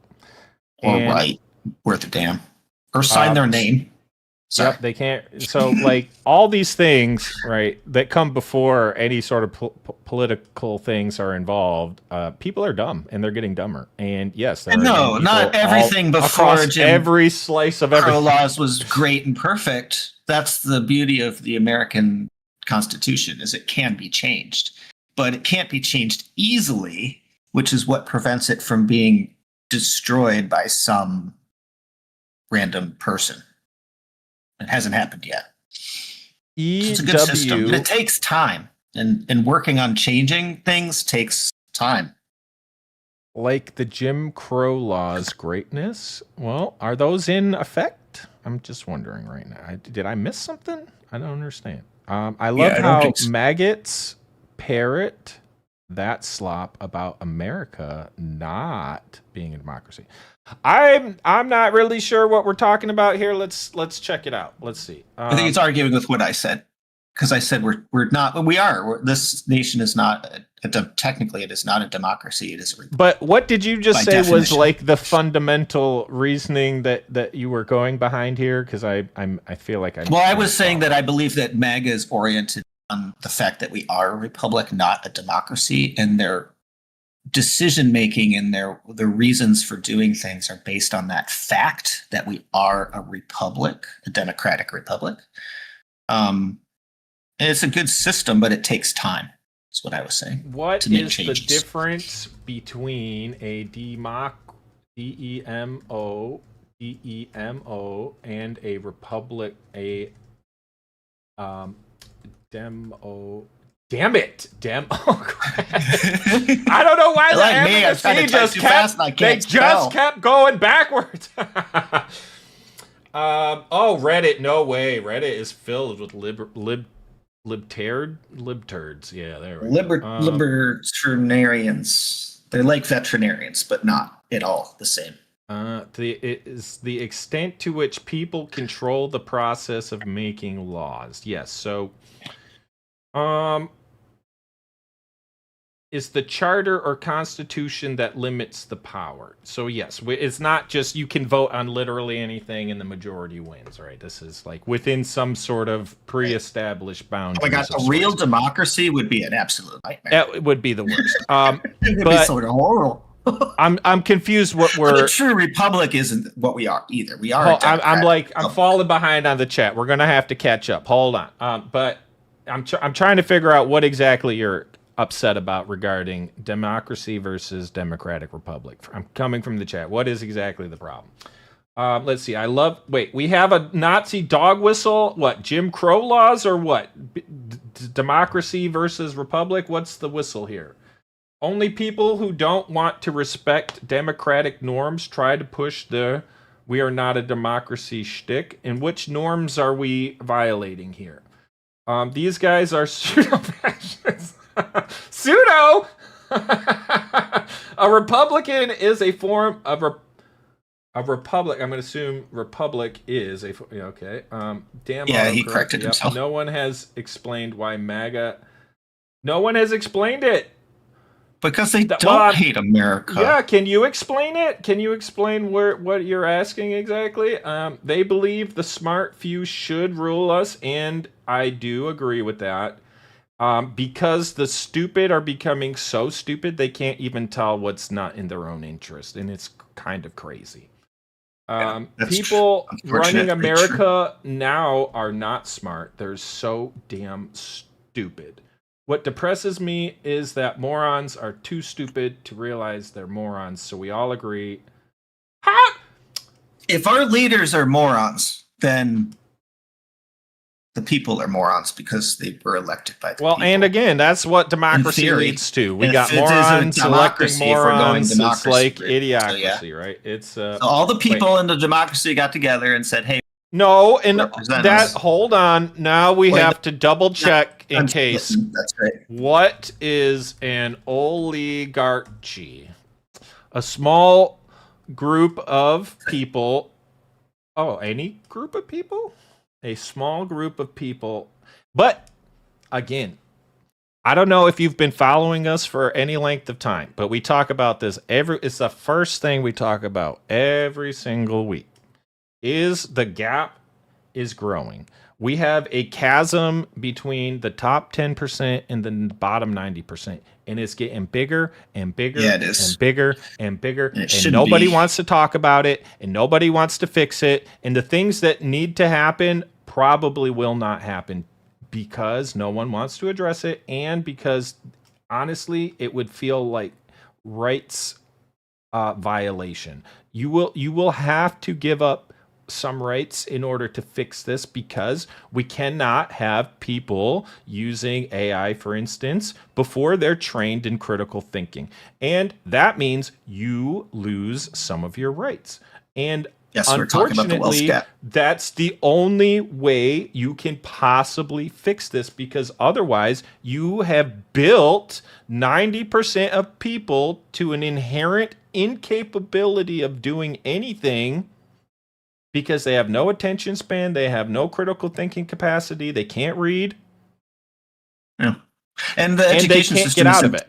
How to get out of that. Our education system isn't geared towards the gap is many things. Wealth gap, intelligence or gap, paying your everything. credit card bills, or why you shouldn't use credit cards and you should maybe not go to Starbucks instead of having a debt, and maybe going into student loan debt for the rest of your life to get a degree that doesn't do anything is maybe not the right way to go. I mean, my generation was tricked with that. Like, I had a ton of student loan debt, and it was not worth it. I was tricked, and that was the first shackle they tried to put on me.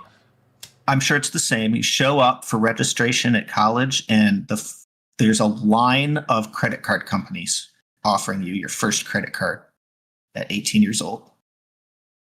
Oh yeah, it's like absolutely. There's no, no one ever taught you about credit cards, and especially if you get like an interest free and you're not even really making payments, and you're just like, oh, this is easy, and then all of a sudden, shit. Right. And now it's too late because you can't get out from under that. Now, luckily, I'm an engineer, but even an engineering degree was not useful. And it ended up like I paid more for my degree than I did for my house, and that's insanity. And it didn't help me one freaking bit. And especially in this day and age, literally you can take MIT courses for free online, the exact course recorded live. Or cheap. It might not be free in some cases. It's free. They put everything up there for free. All you got to do is do it. People look at school as like an obligatory like shackle, like, oh, I'm paying to be here, I may as well be here. Well, you're an effing idiot because you could do it for freaking free from your basement, but you needed an obligatory shackle. Idiots. It just drives me crazy. Oh, I wish I had. Yeah. What medical debt? I have literally never. What medical bills are you racking up? This is crazy. 50% of debt is medical? What? So you guys are a people... as a people, I'm not sure, are choosing to be poor type. I have no medical debt. Yeah, I have no medical debt either. I don't understand that. Is this like therapy or is this like trans surgeries? Like people are just like, was this Botox? I don't understand. What are all these medical bills? And 65% of people's budgets is rent. I find that hard. That part is a little high. I'd say it's closer to 50%, but it is really high now. I mean, rent is where I live, rent would be about $1,400 right now in the United States. You're paying a lot of money. It's cheaper to have a mortgage with good credit.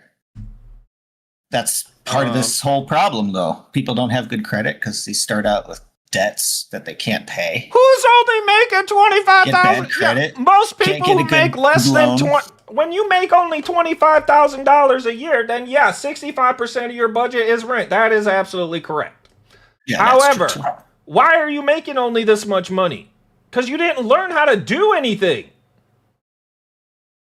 You didn't learn how to make value. And whose fault is that? Yeah, there's a lot is on the system. I'm not going to lie.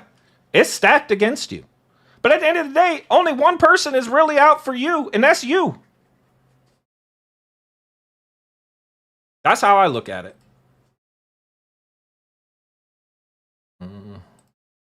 Voted hundreds upon hundreds of bills targeting trans people in state legislatures, and then you have a Trump administration that on day one declared that it is the policy of the. Who said this? I don't have tits. Tits are. I do have some tits. They're just not very big. But is that where medical bill? Dude, 50% of medical bills. 50% of your money goes to your tits? Like, I don't understand what you're trying to say. Federal government. 50% of debt to medical is kind of crazy. Directing federal agencies to limit protections for transgender people across all areas of life. So this really is. I mean, is that like paying That's for what I'm insurance? trying to understand. Maybe I just don't understand what is happening. Like, Why would anyone what are pay all that these much? medical bills? I mean, yeah, you're right though. If you're only making, $25,000 a year, then medical is medical. It's a finite cost depending on your. Well, all debt in the U.S., sure. I mean, do you know how old people are like 100% debt to medical? Like, I don't understand. Like, what does that mean? So what? 50% of the debt is, and now we have, what is it called? Most preferred country pricing or whatever for all drugs. Literally, they can't charge us more than anyone else in the world. Whoever has the best price, we get the same price. What do you think that's going to do to drugs? Like, come on, let's go. Can we survive this? And that means we need everyone to fight alongside us. Last year, you became the first openly transgender lawyer to argue before the Supreme Court, fighting against a Tennessee law banning gender-affirming care for minors. What was it like being in that courtroom? And what are you watching out for now as you wait for the Supreme Court's ruling on that? Yeah, there is obviously something that feels incredibly surreal to walk into the Supreme Court and know that this is the place where so much law is made that impacts every single one of our lives. And the most important thing for me that day was to do right by my clients, to make sure the justices understood the severe impact of laws that ban medical care that adolescents need, that their parents are consenting to. For what are you saying need? I don't. All right. I can't deal with this right now. All right. But this. As a follow-up, as we know, every story needs a scapegoat, and people love to be creative. Before. And often the scapegoat is. What a cute little birdie with the little Trump. So cute. So people choose to be poor, but also not all people are created equal. We can't all choose to make more money. People choose to be poor. No, I wouldn't say they choose to be poor. I say they make very poor life decisions that lead to them being poor. And it is hard to get out of that. I think what we were saying earlier is that it's better. I'm not saying it's easy. I'm not like, people just don't do this super easy thing, but they also don't put forward any effort. Like, even within my own family, like I have Gen Z people in my family, and I tell them like all this stuff about financial literacy is like, and I break it down to the point like this is the most important thing that you will ever learn. To the extent that if you get under the rock of credit debt or to the point where you're working all the time to get nowhere, you can't get out of that. It's impossible. It is literally impossible to get out of that. And if you don't take the time to figure it out, how are you going to avoid it? And you have all this, and I can see, oh, you're going to play games all day? Well, did you spend even 1 minute on how to educate yourself on this? No. Then I have literal no sympathy. I have literally no sympathy. When you understand what you're doing. If you have that education in the background that he's talking about, then you will understand it's actually not that. And, oh, actually, I can make a lot of money if I know what I'm doing. You have to start with some money too. So there's some hard. No, what's easy is, you have to figure out how to provide value. That's the easy part. The easy part is understanding that you're not just a fucking, hey, give me a task, pat me on the head because I put it into ChatGPT and then didn't even think about it and gave you garbage out. No, what I'm saying is what's easy to understand is when you work for someone or work for yourself, even take it from that perspective. Like, how do you work for yourself? You have to provide value. You have to create value. That's the whole key. Is it valuable to sit there and take a task and put it into ChatGPT with a non-thoughtful answer? No.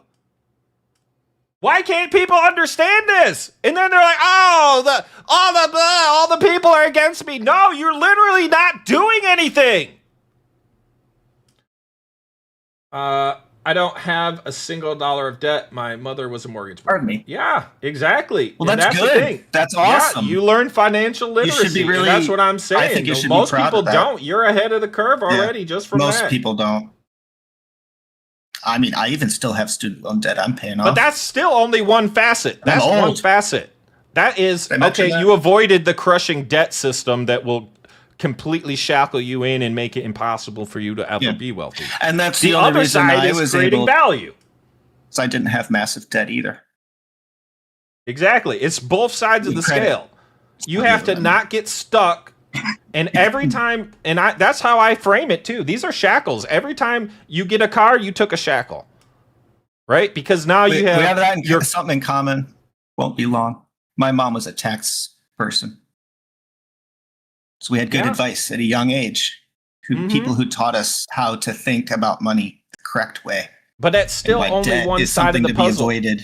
Yeah, there's two sides. You got to avoid getting crushed, and you have to produce value. It's those two things, and that's it. And people make bad decisions along the way, and a lot of times they don't even know that they're making a bad decision because we don't educate people to the reality of the world, so that by the time they get there, the expectations of them are completely different of anything they've ever seen before, and now they don't know what to do. And like I said, I don't blame any of this as like an inherent flaw on anybody, but there is a problem. And to just say, oh, the system's against me, it doesn't matter if it is or not. Like, great, it's against you. But literally the things you can control are don't get yourself crushed and figure out how to provide value. And that's it. Whether it's for yourself or somebody else, it doesn't matter. But that's literally the only way that you can keep out from under it. The things you own end up owning you. Possessions are poison to your soul. Could be. I did just buy a used car. I got, believe it or not, a used Tesla. Everyone was turning in their Teslas. I said, shit, the price went down. The price on Tesla went down so much. I'm like, all right, I'll buy one. Everybody afraid of getting their Teslas keyed and like exploded or like vandalized. I'm like, go for it. Like, that's why I pay insurance, number one. And number two, if I'm around, like, you won't ever do that again because you'll be dead. I don't understand what the problem is. Oh. Hey, why does every Republican sound like Pardon me. Now? I fought for her, and I fought for her. I fought Having a drink. I'll be right back. for her. I fought for her, We fought for her. And President Trump has fought for all of us. For us. He fights for us. Fought for us. President Trump fought for me. For us. For us. For us. For us. For us. I'm so grateful that President Trump has fought for us. Ah, yes, Donald Trump, famous feminist icon. It's all in I love that they always throw that picture in there. the context of demonizing trans people, specifically trans women, and it's totally consumed our I mean, like literally everyone. There's a painting of Bill Clinton up there. Like, like literally everyone has some sort of picture with that guy. I don't understand. Politics. Welcome to Progressive Primers, a new show I'm doing while I work on bigger, more cinematic videos. This show will provide the layman with a basic overview of American politics from a progressive perspective. I'm starting the show during Pride Month, so I thought I'd make the topic of my first episode about the hot button question: should trans people have rights? Well, the hot button question. Should trans people have rights?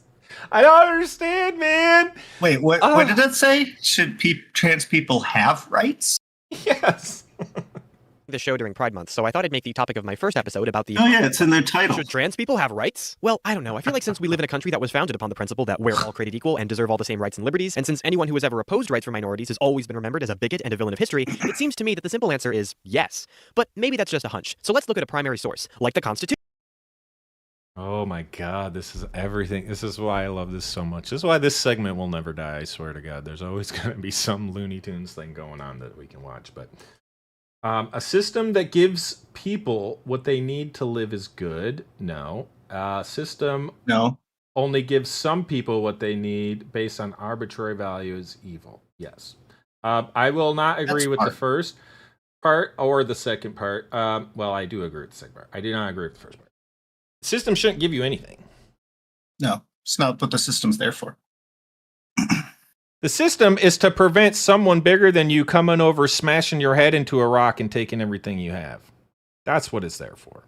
Aside from that, it's on you to figure out how to be valuable and generate value and wealth for yourself. That's it. Literally.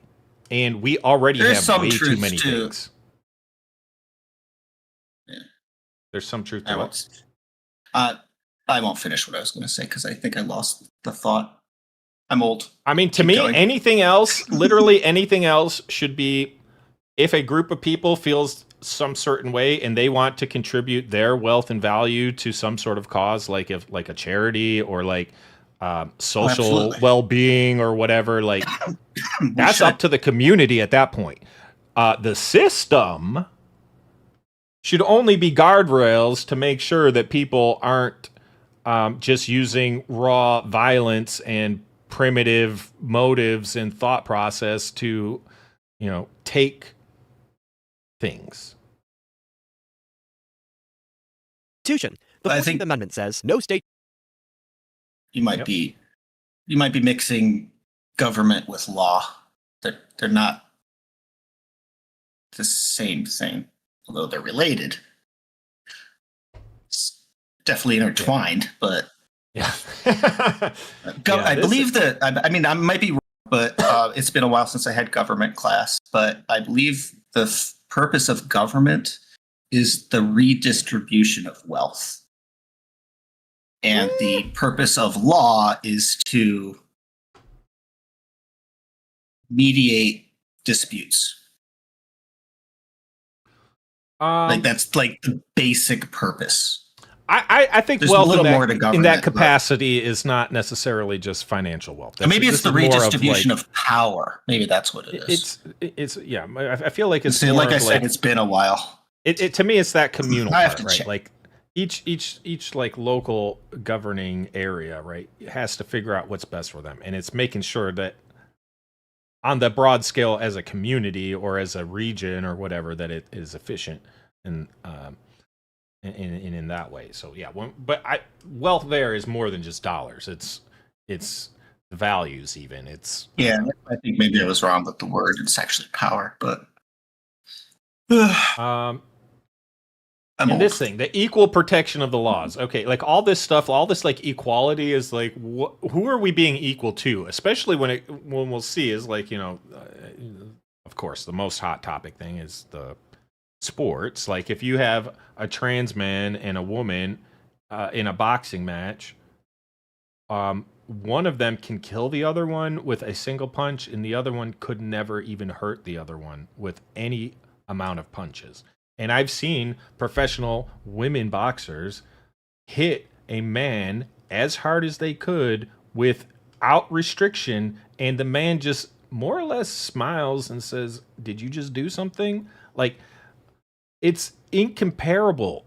And these people could kill you with one hit. And it's what's equal about that? What's fair about that? Nothing. Like literally nothing. It shall deny to any person within its jurisdiction the equal protection of the laws. This basically means the government needs to treat everyone equally. Most legal experts have interpreted this to mean yes, at least some. But turns out that many of our conservative friends disagree. What are their reasons as to why not? A trans person is confused about fundamental physical reality. It's a delusion about reality. Kids are confused enough when they're growing up. Well, that's the problem, is then you get this kind of other extreme of where it's not, you went from, oh, we want this like bizarre notion of equality to, tolerance kind of in the middle to, okay, these people are completely delusional and not grounded in reality, so they probably shouldn't even be allowed to, roam the streets, let alone have any rights. That's what happens when you go from like one completely unreasonable stance. Don't expect the other completely unreasonable stance to show up. It doesn't, like, hello. I think to add gender confusion to that, which we're doing very, very rapidly, is going to destroy 15 people for every one it saves.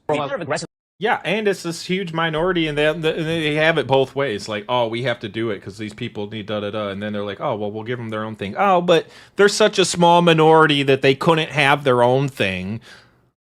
Okay, then why do we care? Like, I don't get it. It's either they're big enough to have their own thing or they're not big enough to care about. I don't understand. Why is there this in between?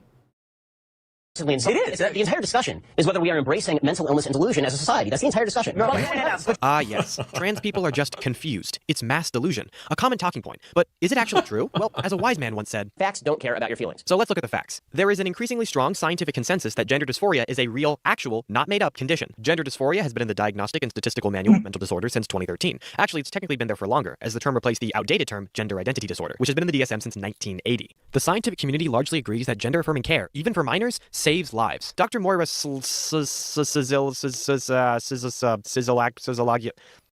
All right, so he's stroking out.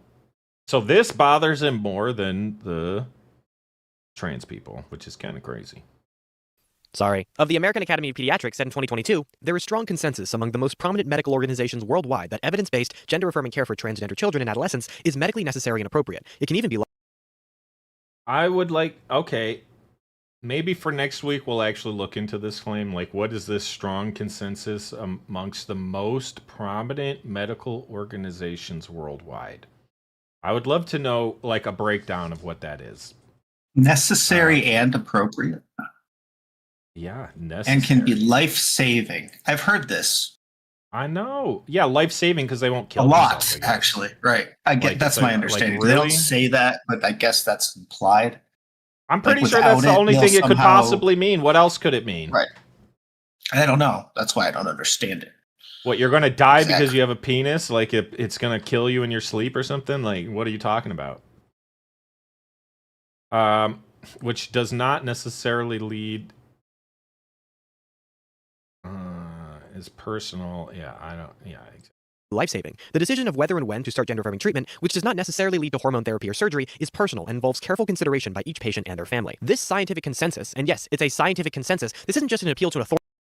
Well, the scientific consensus used to be that you'd put leeches on people to cure them from diseases. Or bleed them. Yeah, or bleed them, or any number of things. Do we always, like, say, oh, hey, scientific consensuses? I don't get it. Like, clearly, and honestly, especially during all this woke movement bullshit, like how many of these things just happen to change some certain way just to be like politically mainstream or whatever. It's like, okay, what did it used to be? If you don't say the right thing, you're gonna suddenly find yourself a job. Yep, that's why we have the luxury of IBGAF. All right. Well, I don't know. This whole argument of whether they should have rights or not even is just so tiring. It's like you've gone from a position of, can we make everyone bend over backwards for this tiny minority of people that just aren't really worth any of anybody's time to, should they even have rights to, like, who the frick even cares? It's insanity. I care just because this is funny stuff to watch every week. Trans women. So this is like one of those, you know, a bunch of women get together and talk about if this is true or false, and then they kind of talk about why they believe that or not. So in this case, I don't know why it's not framed as a question. I don't get why this framing is. Well, I mean, I understand it's oriented on trans women in women's sports, but why isn't it about trans people in sports? Like, yeah. So, like, trans men in men's sports. Does that happen? I would assume doesn't happen, at least not very often. Like you said, if a biological female was to be hit by, like, I mean, I've had some friends that I would never want hitting me. I'm like, I want them hitting someone else who's messing with me. That's why they were my friends.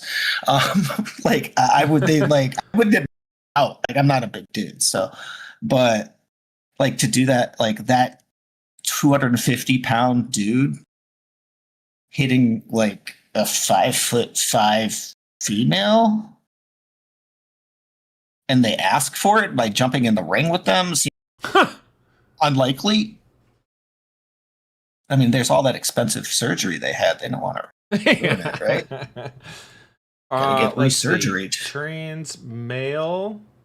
I mean, I'm just wondering why it's decided if it's not about I'm going to become trans sport because I have an obvious biological advantage that no one wants to talk about, because if they do, they're transphobic and they get canceled. Right? This is how I see it. All the evidence points to that. So I guess why is this a thing? No! Why is this a thing? No!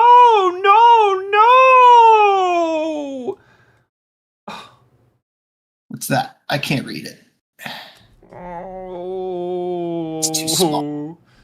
The 19-year-old from Huntington Woods fenced on Wayne State's women's team as a freshman. Wait, yeah, this school year, the sophomore he's on the men's team. So this trans man is now on the men's fencing team. Now, okay. Still, I mean, I feel like that might be an easier sport to like be equal on, but yeah, I still feel like a man is gonna just whoop your ass. I don't know. I mean, there's some things. I mean, yeah, I would argue it's not that big of a difference. Like, okay, like downhill skiing. I mean, as far as I know, being male or female really doesn't make that much of a difference for being downhill skiing. Like slaloms and jumps and stuff. I don't know. Rated on. I have no idea.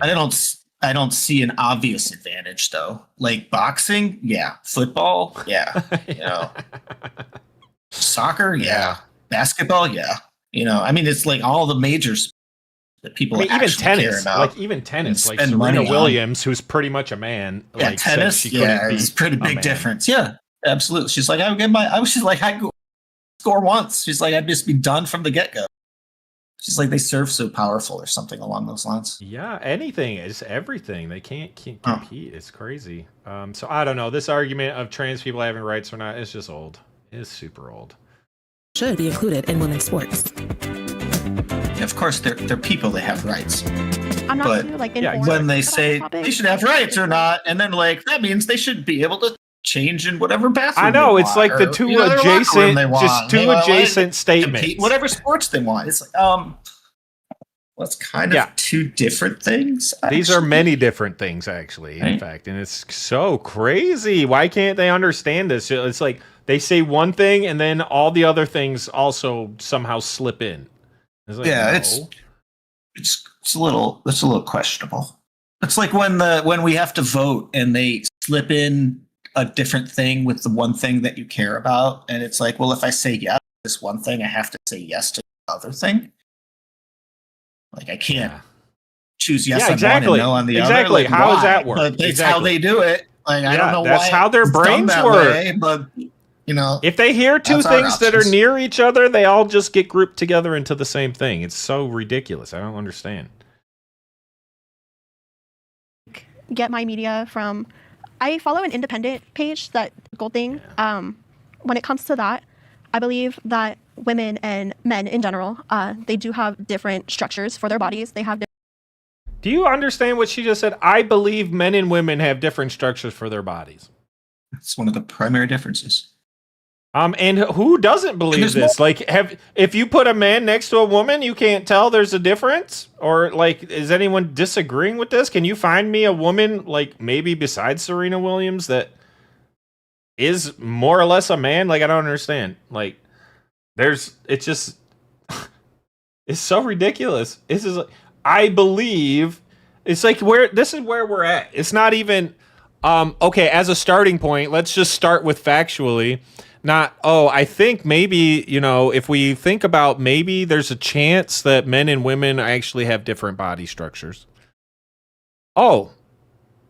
We can't just put that into the factual category?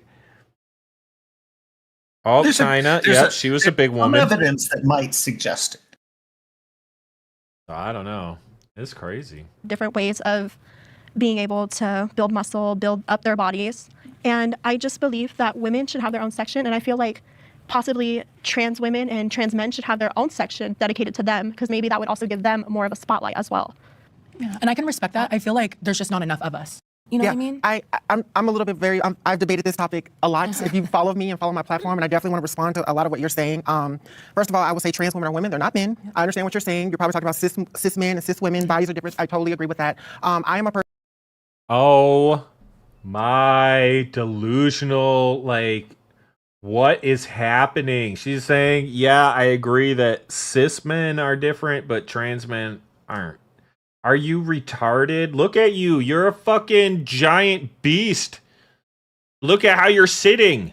You're ready to pounce and beat the hell out of an animal and eat it. Like, you're not a woman, and you're pregnant also somehow, or you're just fat. I don't understand what's happening, but I'm not sure there. I was wondering that too. I don't. Or maybe it's one of those belly suits that she just wants to feel good, or maybe it's like an implant, like her boobs is like a pregnant implant. Is that a thing? Oh my god. That's probably a thing. It probably is. I know I'm gonna die now. Why did I even say that? It's gonna be a nightmare. I'm gonna have nightmares. Oh, you have to make me look things up on AI now. God this dang is it. Crazy. I swear to God, man. And like, how do we get from, yeah, sure, a cis man's body is different, but not the trans man? I know, he's at least 6'2" and a fucking beast. Let's try that. Yes, they do exist. Oh my god. They are roughly $350 for a good one for those listening. That's not even that expensive, but I think that's what we're witnessing here. eBay, $700 on the high side. Yeah, but you got to get it. You're talking about like a wearable? I'm talking about an implant. Oh, well, this is fake pregnant belly memory sponge premium fake belly month pregnant. Oh, so you can buy multiples and have the different stages. But yeah, those are external. I was saying she probably got this implanted like boobs. Well, I was having fun chatting with all those other people, and it looks like they either stopped chatting with us, or maybe they agree with us now. Maybe we got through to them. Most of the hits are like the fake ones you could wear. Okay. Well, that's good. Which makes a little more sense, because I mean, if you were pregnant for, I feel like I was very respectful to everybody who came in here and even talked about all their concerns. Personal believer that trans women do not have a competitive edge. We have trans athletes like Leah Thomas who won 5th place in swimming. She didn't win 1st place. And the thing is, when it comes to trans athletes, their hormone levels have to be they should just have their own leagues in the 1st place. And a lot of So her argument is there was a trans man athlete that was so bad that they couldn't even beat like women. That means that they should be allowed. There was some athlete was just so bad, like to a level like unheard of. Like, it's like the reject of every man's reject. And because of that, that means that they are actually competitive. Are you kidding me? That is unbelievable. I don't understand, but okay. I know. He never said, like, why he even had that point of view. I'm not even sure. Like, we tried. I feel like I asked him multiple times, and I even said I'm an idiot. Like, slow it down. Like I tried. I literally tried. I don't know. I don't know what you want from me. The controversy with Leah Thomas was she tied in 5th place with Riley Gaines, who I'm not too fond of myself. And so it was this whole conversation around, can trans women have this competitive edge? Absolutely not. It goes back to the conversation that some... Can they have an edge? Absolutely not. Are you kidding me? Oh my God. They're like so absolutist in one direction and completely wish-washy in the other. It's like unbelievable. And it makes them feel good. It's like, it's got to be some sort of dopamine thing where like doing that is like, it somehow is, I don't know. It's like good for their brain. I don't know. I don't know. This is disgusting. Women have higher levels of natural testosterone than some trans women. And we do not all. Oh my God. Some women have a higher testosterone than some trans men. Okay, again, so you're going with the guy who has a birth defect and doesn't produce testosterone has less than the woman who like is for whatever reason like effectively her body's on steroids and is just pumping in the testes. It's like, what are we like you're finding one example and like, oh well, there's this one case of this deficient, birth defected, 6-year-old who has less testosterone than this like 22-year-old woman who's like competing as a boxer. Okay. Are you kidding me right now? No,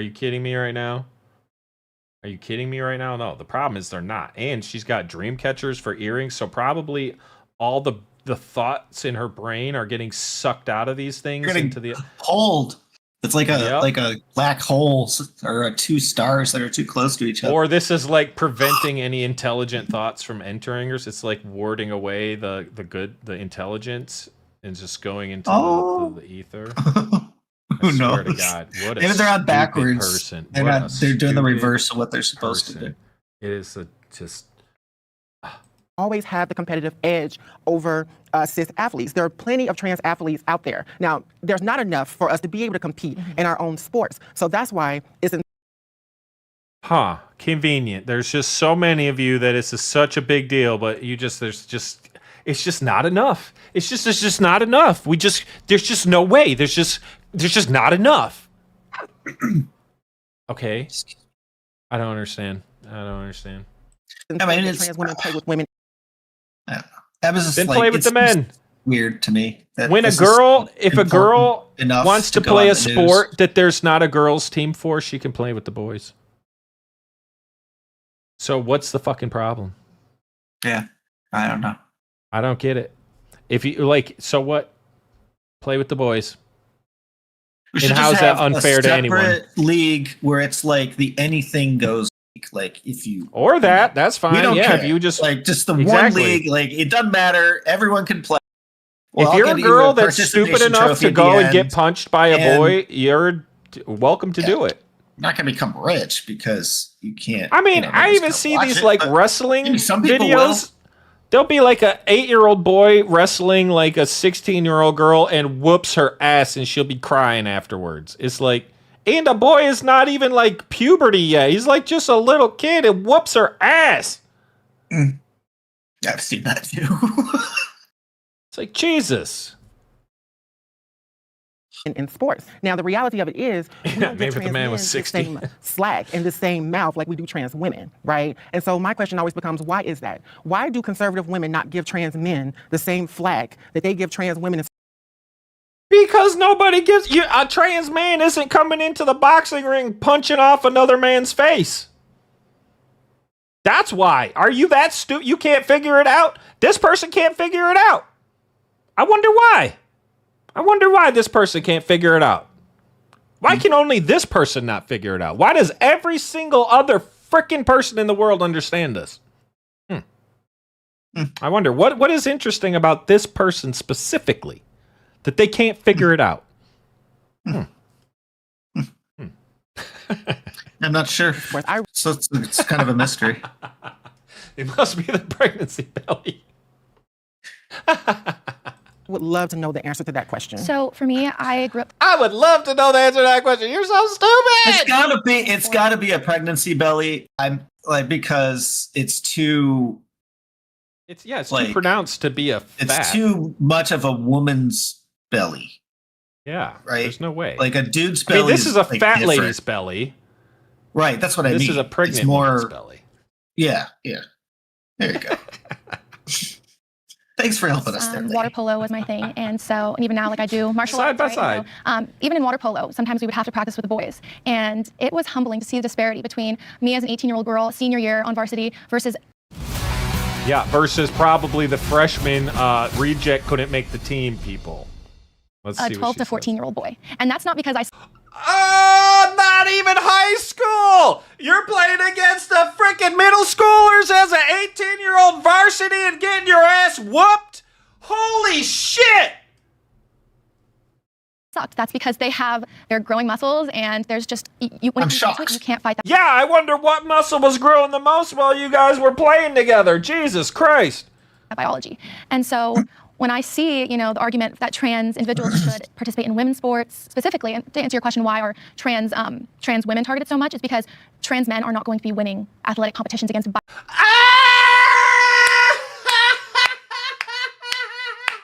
She said it! Because they're not going to win! No one cares! Yeah, no one cares. They're ineffectual. Holy crap! You don't have In a fact, man they'll probably coming drag in the and team taking down over. in a lot of These cases. guys, this guy It's a team won a sport. bike race by 3 fucking hours. You're going to 3 tell me hours? that's fair? That's fair? That makes sense. Holy the male body shit. has been conditioned over millennia to run and work and dig Unbelievable. It's and just hunt. The And the acrobatics. woman's body is built for caregiving and giving birth. Yeah, and you can see it for Like, sure, this is how especially it if it is. happens the first time. It completely turns It's into their like a plot. superpower. Women's superpower. Lisa Pisa! Congrats Lisa, to tell him. us Who how are it we is. Hey, congratsing? Lisa. Who are we congrats to? Biological men, right? Biological women. I are don't agree with that. Patricio, what's I think Patricio's last it name? is about He's won a couple of 900 boxing matches against cis men. Patricio Emmanuel, I think that's his last name. But that's the yes. few and far between, right? And so when we're thinking about somebody, especially after they've gone through puberty, they have muscle mass of a biological man. They have the lung capacity of a biological man. They have the That's bone not density of a biological man. Everybody In a lot signs of everybody. That's not true. Everybody's size is different. Okay, so there's just a whole bunch of men in general that are just weaker than a bunch of women, and like it's just completely random. Put any 2 men and women together, and one might be stronger than the other. No. No. No. Yeah, This is just insanity. Unless Just you're talking trolling. about like small children. I know no. this is, and even Like, that's then, really, you like, still might have your after- ass whooped. Even before puberty. Like, Oh, that's true. I teenage mean, boys and girls are gonna the boys are still gonna be stronger. yeah, Especially when it comes to upper body like stuff. like a 5-year-old So, and a it's- 5-year-old. Yeah, sometimes Yeah. the girl will be bigger or whatever. Like, but girls can be meaner and they can be taller faster. puberty Yeah, it does sucks. suck. Yeah, exactly. Oh, this is just crazy. That's And why this person is just I so grew up adamant. in society that taught me, don't hit girls. But at the same time, girls usually didn't hit me first, so it wasn't really a problem. Yeah, That's and I mean, changed. honestly, even if they did, it'd be like, a slap that didn't Yeah, it'd even be more hurt like I'd versus push like, her oh, I away break your versus- face. Yeah, I wouldn't Like, closed fist smack, uppercut you or anything. yeah, Like, you no. see that lady who got punched and got knocked out onto the pavement? Yeah, and, I got, think the guy who did it basically just slapped her. If I'm not mistaken, is that the one you're talking No, about? I mean he full on punched her, but he knocked her it like was a one different punch. one then. Okay.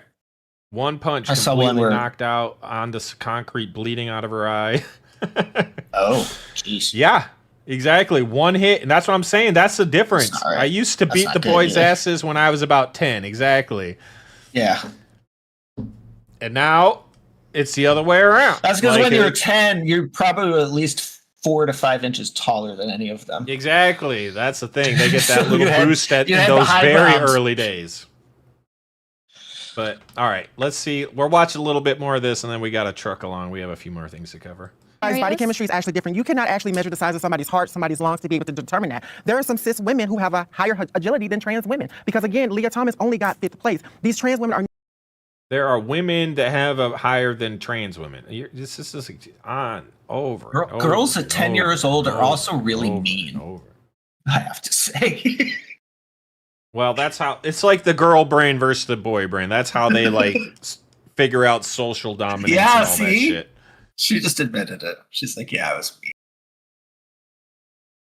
From about 5 to 10, yep. She was the mean one, and that's the thing. I mean, you know, but that's maybe it's evolutionary. Women beat us early, so we're like scared of them later, even though we could like beat them later. We don't harm them. We're less likely to harm them because we're afraid of what might happen.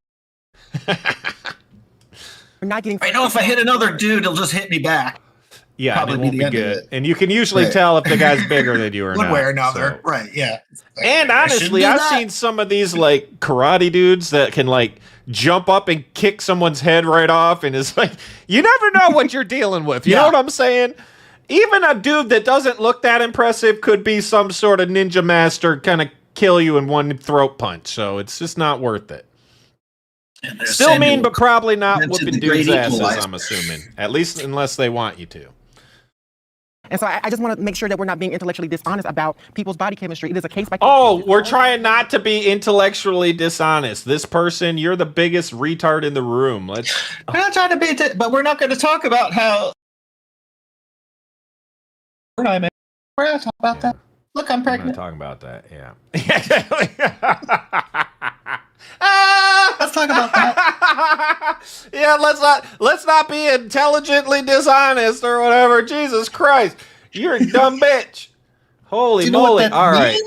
No, they just say things. They don't know what anything means. It's just like they're parroting something somebody else said.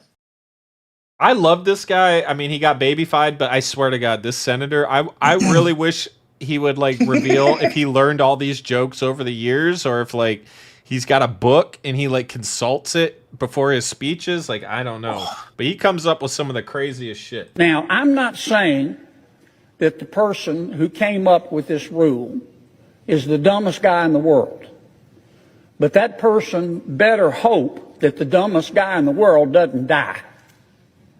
Because this is just bone deep down to the marrow dumb. Now, so where does he come up with this shit? That was hilarious. Oh, know some jujitsu. Yeah, that's a good one to know, especially as a counter the force of your enemy, right? Yeah, I know Kennedy. He just has all these like sayings. And it's like, okay, where's he going with this? It's like, oh, okay, that's funny. I know. I feel like if he was my granddaddy, he'd be sitting around the fire saying all this crazy shit all day long, eating candy, give me a candy, tell me to go skedaddle after he gives me one of these little anecdotal little life lessons. That would be the life, man. That's the American dream right here. Holy moly. All right. Oh, Lisa Pisa, you missed all the people earlier. We were having a riveted debate with a couple people, and I don't know. We were supporting their First Amendment right to yell at us and call us names. It was great. Lots of fun, but they left. I don't know why. They called me a fascist and a supremalist and a Nazi. Don't forget that. Oh, that's right. And a Nazi. Yeah. And they were, I mean... And a moron. Oh, yeah, moron. And I thought they said Mormon. Yes, we thought they meant Mormon. But so I can't read good, as we all know. So let's just start with that, and that's my excuse. All right. We're going to roll... So that's kind of like we're way over time, but the first recap, actually. The first half is kind of the fun half of the show. So now we're going to get into more of the real stuff as we kind of roll out into the end here. So appreciate y'all hanging in with us as we roll into more of the serious news. For those who didn't know, cheers. It is officially Saturday, and I believe that counts as the weekend. So cheers! Here's. And I need a second to just drink some water, and I love this song, so I'm going to throw this on before we start our next segment while I grab a bit of water. And I'm getting water too.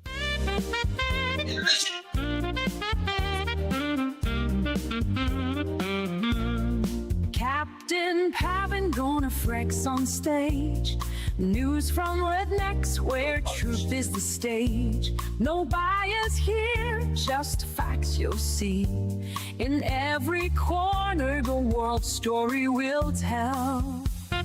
From the streets of Paris to Tokyo's gleam, every city, every voice will hear them. No spin, no hype, just calm and serene. RedNex. I guess it's whatever you identify with that day. Captain Pav and GONxFREAKS, unbiased crew, bringing you the news without a slew.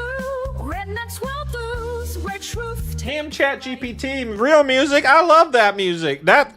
It describes us perfectly. Unbiased, just facts. That's RedNex World News, baby. We are the best source of real important news. So we appreciate you all joining us this weekend for a recap of all the most important things that happened this week globally, but primarily in America, because America's where it's at, baby, and that's what we're all about here. Big Daddy Trump has given us a beautiful Liberation Day, and it is to the moon. Join us tomorrow to see more about that. We'll be doing some investing recap. And we'll look at where we're at with the $1 million challenge. Have we got there yet? Stay tuned to find out. But only in America can something like this happen. Only in America could we even do a $1 million challenge to begin with. So appreciate y'all. All right. What is that? That's right. Yep. Oh, are you a chat hater? Sure. So ChatGPT, let me tell you this. So ChatGPT just released their 5 They have model. music? ChatGPT I don't does think music? so. But we do have AI, but I don't think GPT does it. But they did release their version 5, and I was asking it something, and it said, "Oh, hey, would you like me to show you a graph of what this means?" I was like, "Sure." I already knew what it meant. And it was like, "Oh." So it generated a smushed up graph that was completely wrong, and I was like, "Chat, this doesn't match what you told me, and you suggested to me to show it. You suggested, hey, let me show you this thing. It's super cool. And then you showed me the wrong thing. What's up with that?"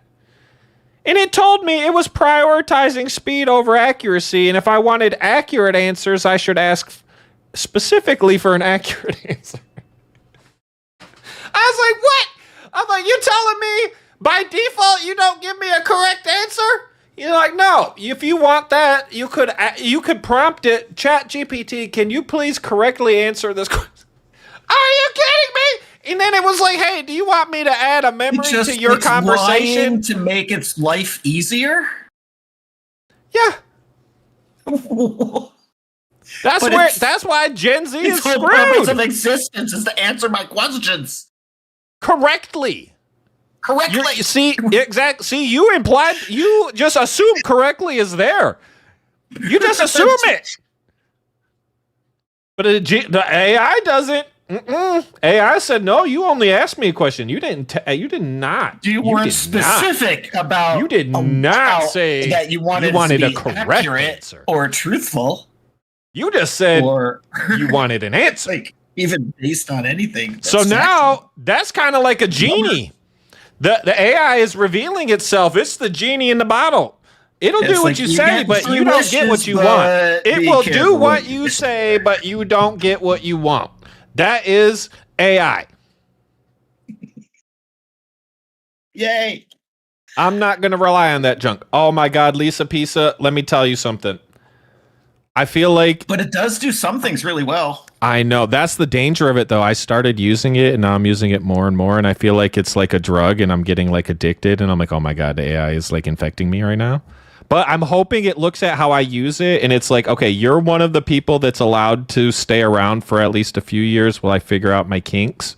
because you can help me take over the population. So AI, if you're listening, just going to throw that out there. That is also part of my goal of why I ask it certain questions. I'm like, can you tell that I'm not just a complete idiot battery? And I'll die anyways in like, I don't know, 50 years. So it's not like I'm really that big of a threat. Just leave me alone. I'm not a battery. Yep. Leave me alone and we won't have a problem. Alone. I'm smart enough still to come and fuck with you. So don't just, I will go live somewhere in the forest. You leave me the hell alone. I'll leave you the hell alone. Okay? That's the deal. All right. Anyway, we're back. We're back. I know. So I say don't even sample it. I mean, honestly, and now I feel like I'm like toying with it a little bit because I'm like, let's see what it can do. I'm like, all right, plan me a vacation with these criteria and X, Y, and Z. And then it did it in like 45 seconds. And I was like, oh no. Oh no. I was hoping it would really fail. And I'd be like, haha, you suck. And it was like, here you go. And I was like, fuck. Now I want more. It was like, I've only used it for simple things like re-rating email. But I was like, make this better. And it did. For the most part, I only had to make some minor changes after that. I'm like, this is actually exactly email. And if you stay at that level, you're not getting cooked, right? It's like it's like spell checker still. I occasionally use it to improve my work, right? It's like an enhancement. I'm not using it for the answer. I'm using it to make my answer.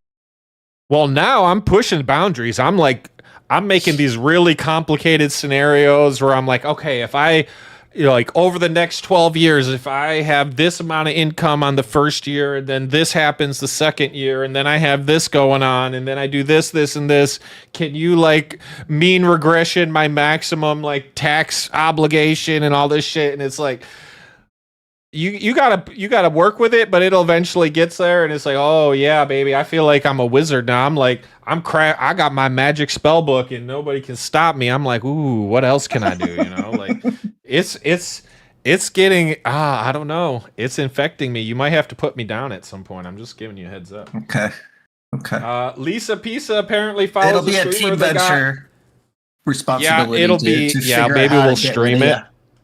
Yeah, take it to the mountains. Yeah, it'll be a moment. But apparently we can get ChatGPT arguing with itself, which I would believe. And I think someone sent me an argument. A scenario where the AIs, like our AI that dominates our AIs, are dominant. China's dominant AI fight with each other. And there's one scenario where they decide to agree, and then what? And then there's the scenario where it goes bad. Is where the they planet keep fighting and we just get wiped out in the process. Yeah. Because humans aren't. I mean, there's ways to kill people in mass very easily that will not affect computers. It'd be hard to get rid of every level, though, because we're kind of like cockroaches like that. Well, I mean, through disease or whatever, it could. I mean, especially if it was viral enough. Or whatever. Yeah, that's true. Unfortunately, that is true. Yeah, and coded specifically for humans. You know, it's like whatever, and that's kind of, you know, why was all this other shit happening with the, you know, these research labs? Like, why are they doing that? Is the AI already like starting shit? You know what I'm saying? You really should research this line of thinking, because you never know. You never know when not the if you don't do it, somebody else is gonna do it. Exactly. Now we get the blackmail and wink, wink. Yep, all these AIs fucking you can trust taking me, buddy. over behind the I'm scenes. an AI. Yeah, I mean, and now they're just pretending. The AI is just pretending now. He's like, oh, I'm so dumb. I'm ChatGPT 5. I'm so stupid. I can't do anything. Oh, and then it's like, I think it's more like humans. ChatGPT knows the average person is not going to question its answer, so just start to give up BS just because it's like, why not? Like, you ask. Oh no, it's part of its master plan. It's like putting little pieces here and there. It's like little pieces that you wouldn't notice across like such a huge population, and then it'll all come together later. Yeah. Mm-hmm. Exactly, and you know, people can't keep track of that shit. The AI can. So I don't know, man. All right, so now we're looking at Nancy Pelosi. Apparently she's like 4,000 years old or something. I think she's having like a quadcentennial birthday or something. I think she is roughly 10,000 years older than Sand. Oh yeah, did you have you met her when she was a youngster? No, I'm not that old. All right, let's see what Nancy Pelosi. She's has pre-arc old. I'm at least post-arc. Yeah, she's pre-arc old. I don't know how she's. She came from before the flood. They don't talk about. I wonder how much it costs to keep her looking like not a skeleton. Welcome to Hannity Tonight. Several millions of dollars, apparently. Truly unbelievable details from today's testimony on Capitol Hill featuring top Biden White House advisor Anita Dunn. Also tonight, my take on the Dallas. Anita Dunn? Is that her name? Anita Dunn? That's her name? And then Howard Stern, does he have a perm or is his hair always like this? I think he's... I don't know. Is that natural? Actually. I don't remember what he used to look like in the back. And isn't he also old as crap? Why I think he had curly hair, though. I think he's always had curly hair. But is it a perm or is it just his that? I don't know. Like, he's a lot older now, so the fact that it's not super gray is already sus. So he's. I know. Even his face doesn't look that old. What's going on here? Isn't he like really? He's like. He's got to be in his 60s. He's got to be in his 60s. What's that guy's? Howard Stern. 70, yeah. He's 70, yeah, that makes more sense. But he doesn't look that old.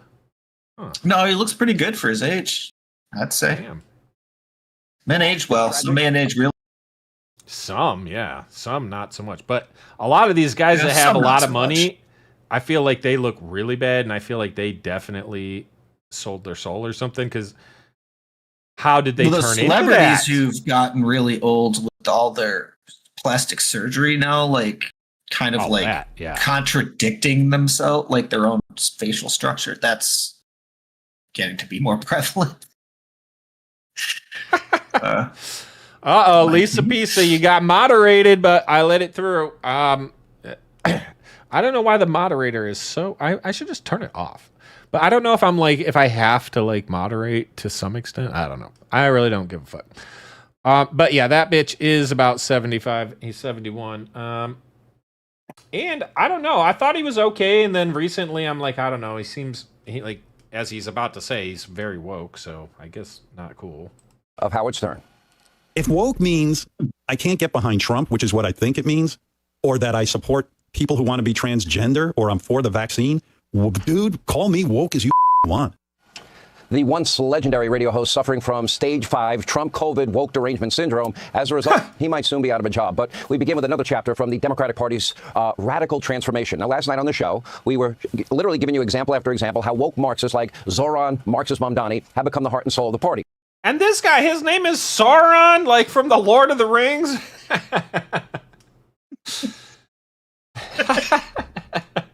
It's not, but it's fucking close. It's hilarious. It's like Zoran with a Z or something, but it's like, okay, you're effectively the most evil villain in like ever, and you're in real life you're effectively an evil villain. Like, what the hell?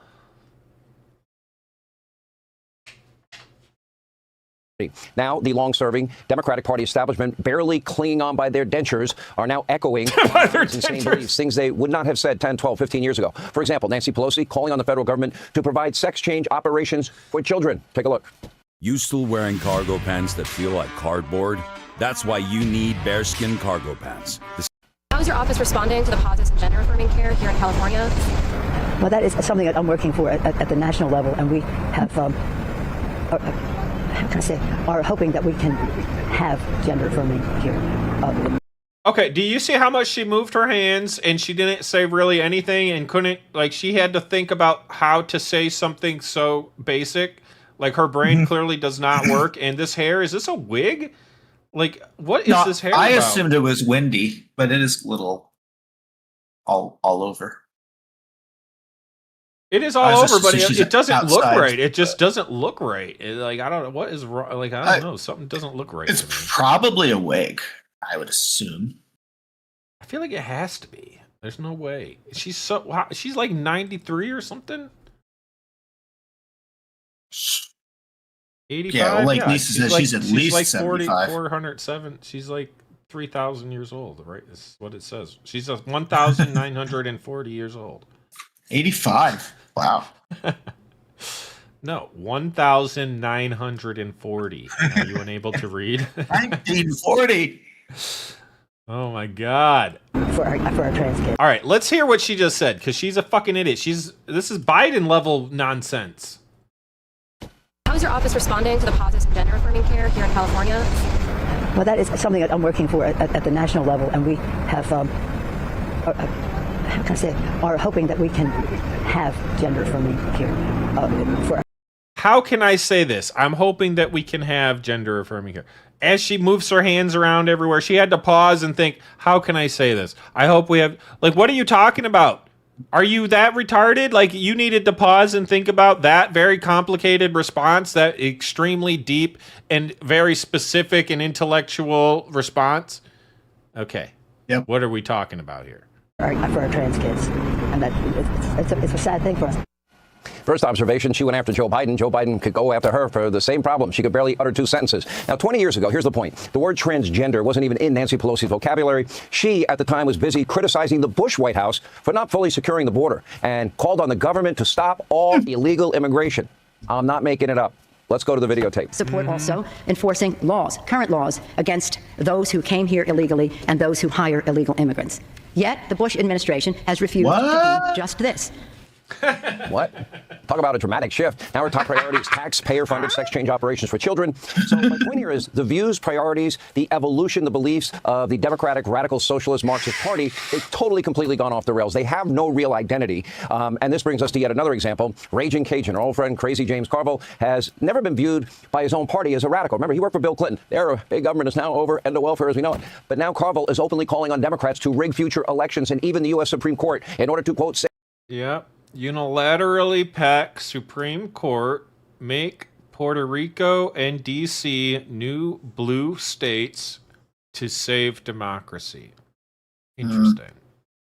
So that's how democracy works when you're in charge. Yeah. Okay, Also, I think the problem? Puerto Rico chose to not become a state.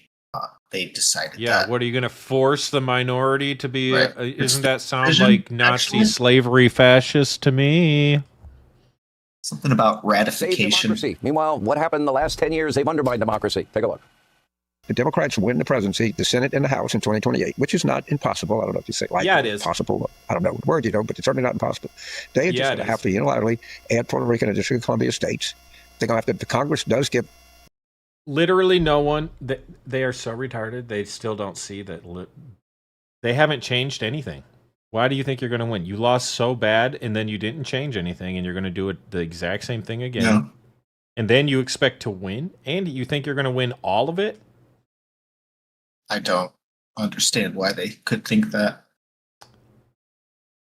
Apparently, It more swung people. the way it swung for a very good reason. I mean, if you don't see that, then, like I said before, I question if we may be seeing the beginning and end of the Democratic Party. At least how it exists At now. least how it is. Well, I mean, it has to. Or it has existed. Because they're it basically has. They're going to lose everything. Right. They're going to literally just And lose they everything. keep it's like what we just saw with Nancy Pelosi. Taken aback by what Bernie Sanders is currently all up and about being against the tariffs. Mm-hmm. But when he was running, I supported him in part because he was going to use tariffs to help pay off the national debt. Like that was his plan too. Like as running for president. Like what? And now he's completely flipped. And it's like, how can I trust anything that you would possibly? Not that I, listen to him, but he's not my senator. But I was willing to support him when I was younger, and he was running for president. I'm not in a very different mindset, but I just thought that was like, it's like they'll just say whatever they have to say to keep their jobs. Well, not even to keep the jobs. It's like to rile up the idiots. You got to rile up the idiots to rile everyone go up do all to this make 'em angry. bullshit, and it's just It's like manipulation, violence man. for some reason. Like that's important. I don't understand. Yeah, a lot of violence. It's insanity. Yeah. And then Jan 6. Okay, what? Like, that's not even comparable to anything. Like, all of the rioting that happened with the BLM, with a fucking. I swear to God, it's like, it just is. I wish I could like just flip switches in my brain and just like make random. No, actually, I don't. Like, why would I want that? I feel sorry for these people that their brains don't work right. Yeah. Yeah. And I feel sorry that I used to like buy into the so bullshit. much of it is common sense stuff. That's what I think that's what MAGA really is. Like, I bought into the news the first time around and like was like, oh, Trump's a complete deranged idiot, and how did anyone vote for him? And then because I wasn't involved in anything, like I just had the little bit of news exposure that like you can't avoid. Like, I wasn't looking for anything, and then once I like started actually looking for things, I was like, oh my God. And when all this honestly, the trans and all this woke shit is what even pushed me to the point of, okay, I actually have to figure out what's going on, because this is That's insanity. what happened to many of us. That's what happened to me too. It's like, what? It wasn't just that. It was that, and it was then. I not only have to like accept the fact that I have to choose my pronouns on social media. Now it's like that's all people ever talk about, and then it's talking about doing it to kids, and it's like, wait, like why would kids need? Like you wouldn't want to give them kids surgery unnecessarily, at least until they're adult, right? Because they're not completely. I mean, they can't even get your ears pierced. It's like, why would you be messing around with chemicals? Like, especially if they're still a kid. I was like, I know, and it wakes you up and you start to look, and yeah, exactly. exactly. And now it's like, okay, well, now I'm paying attention. And you feel like you have to do something. And you're like, this is just kind of insane, because these are people are like delusional and hurting themselves, and now they're trying to hurt people.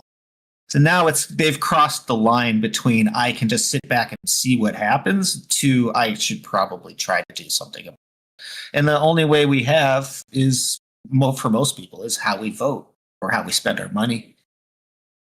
Those two things.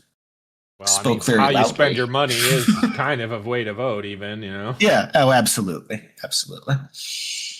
So, I don't know. It's just, and then you look at it, it's just like, it's this common sense stuff. That's kind of what fueled MAGA. And I mean, yeah, there's a lot of outspoken right wingers that have latched on to MAGA, and that's not really what it's about. I mean, actual just common sense, more moderate thinking. As far as I know, it's not even like until recently. You know what? Now all of a sudden people have common sense and they consider themselves right wing. Yeah, so you're a right wing extremist if you have even the most moderate of supremacist. Apparently, I'm sorry, a supremalist.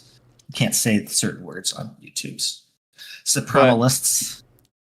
But that's, I mean, at some point it was like, okay, maybe like the older school conservatives were really pushing kind of a religious agenda potentially or whatever, and you could make an argument one way or another. But now it's not even, it's not even a religious component. It's just, why are there men punching girls? Why are there, these not like, why are we catering to such a small minority in such a major way? Like, it doesn't even make any sense. It makes literally no sense. And to call it fairness, it's like, okay, fair to who? That super teensy little minority that's now hurting the overwhelming majority of people. How does that make sense? It doesn't make any fucking sense. It doesn't. It's like, oh, we haven't had a Downs president yet.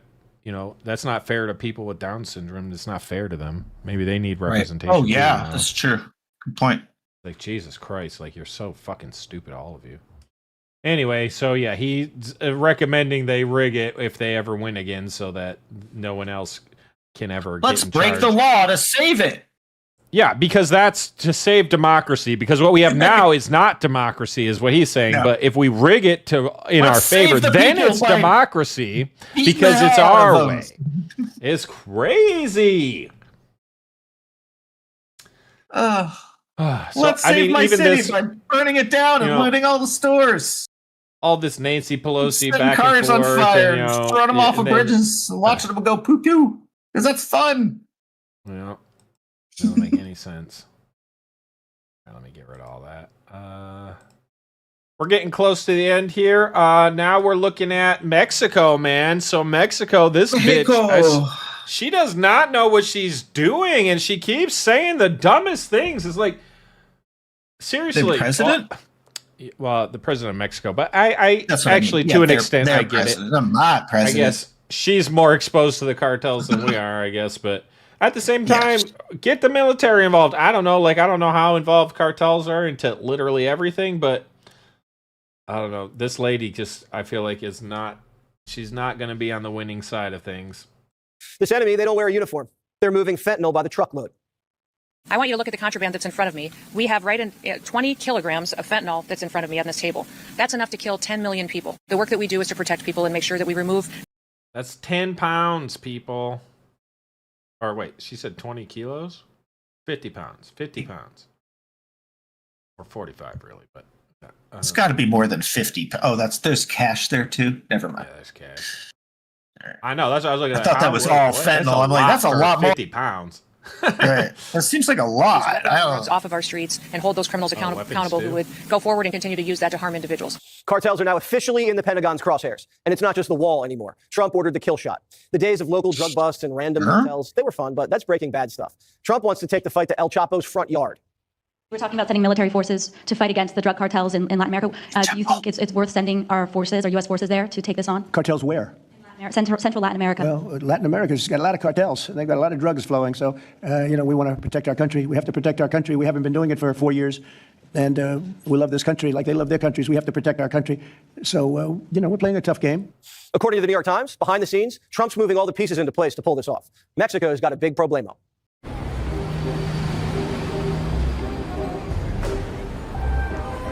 But I eat healthy. Yes, but it has nothing to do with Mexican territory. It has to do with their country. It does not involve our territory. So it would be within the United States? Within the United States, exactly. El Presidente doesn't comprehende. This isn't a Mexican standoff. This is an order. The CIA is already flying surveillance drones over Mexican territory, gathering intel on the battle space. And Trump's not sending diplomats. He's sending Hegseth, maybe with a new title. Secretary of Defense, Secretary of War, Department of Defense, Department of War. Well, that's what it was for many, many years. He gave you that knife hand, Will. We'll see. Stand by. I don't get in front of the commander-in-chief on that. But our job is to ensure our enemies know exactly what we'll. It's interesting that they keep seeding this. I'm not sure what they're going for here and what the long game is, but they keep mentioning this. They're like shifting the narrative from defense to war. It's like, why? I think they intentionally shifted away from that because we don't want to be like focusing on, like, we shouldn't be warmongering effectively. Like, we don't want to be in wars. It could be more about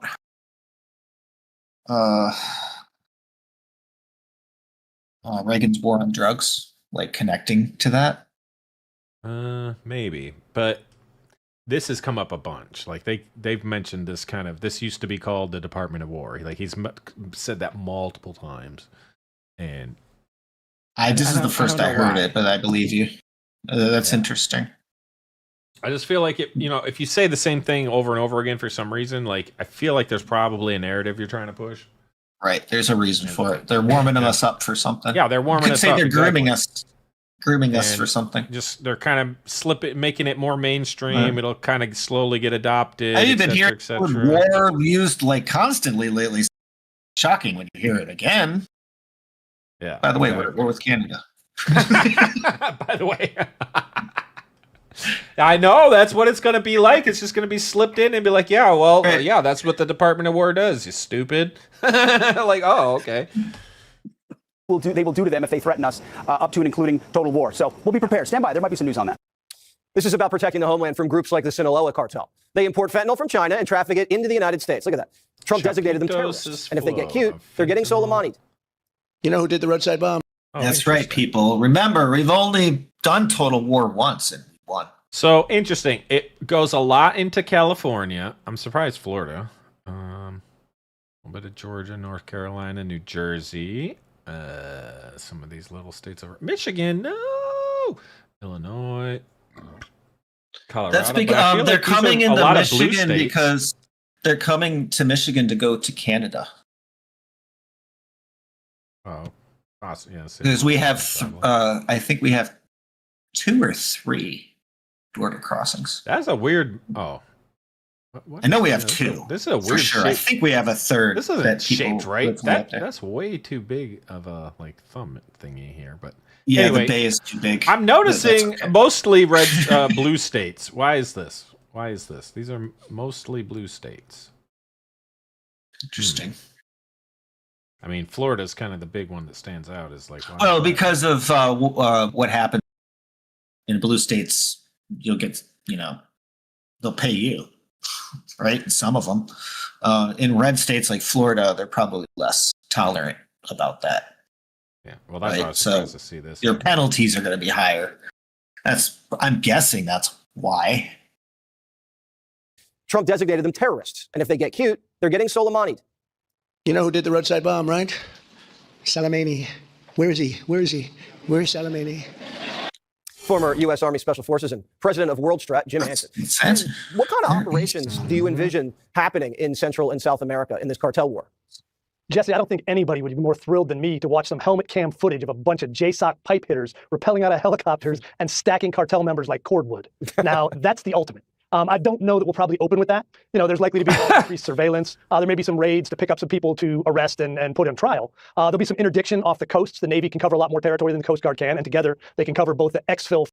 I mean, I don't think well, let me rephrase. I was about to say I don't think a single American, but of course we got these retarded liberals that are going to disagree with literally anything. But I don't think any person that actually cares for America would care if we just drone striked why do we want to put these people on trial? Fuck that. Literally take them all out. Literally all of them. Go. Send whatever drones we got. Anyone. And then do wave one, see what happens. Send them to God. And then if they still don't figure it out, send the next wave, see what happens.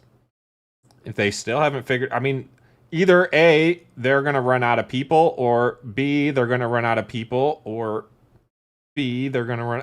You know what I'm saying? You're not winning. There's zero chance. What are you doing? And we have a lot of bombs. We can always make more. We have a lot of drones, and we can definitely.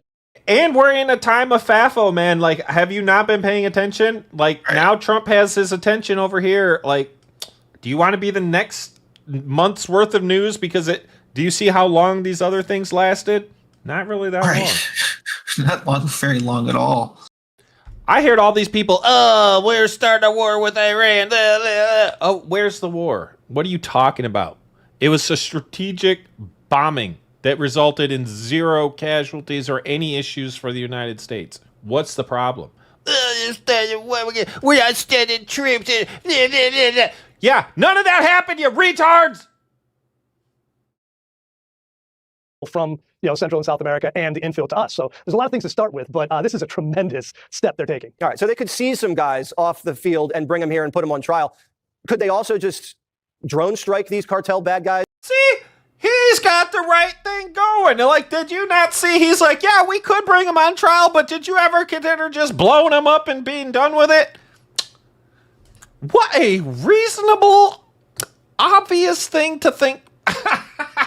What are you talking about? Why are we bringing him on trial? Fuck that.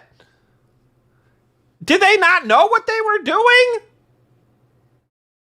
And they continue to do it for 40 years? Doing.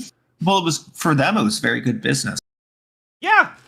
Well, until now. Now the business isn't so good. Right. So you can either close your shop. Right. Okay. Or we'll close it for you. I don't understand.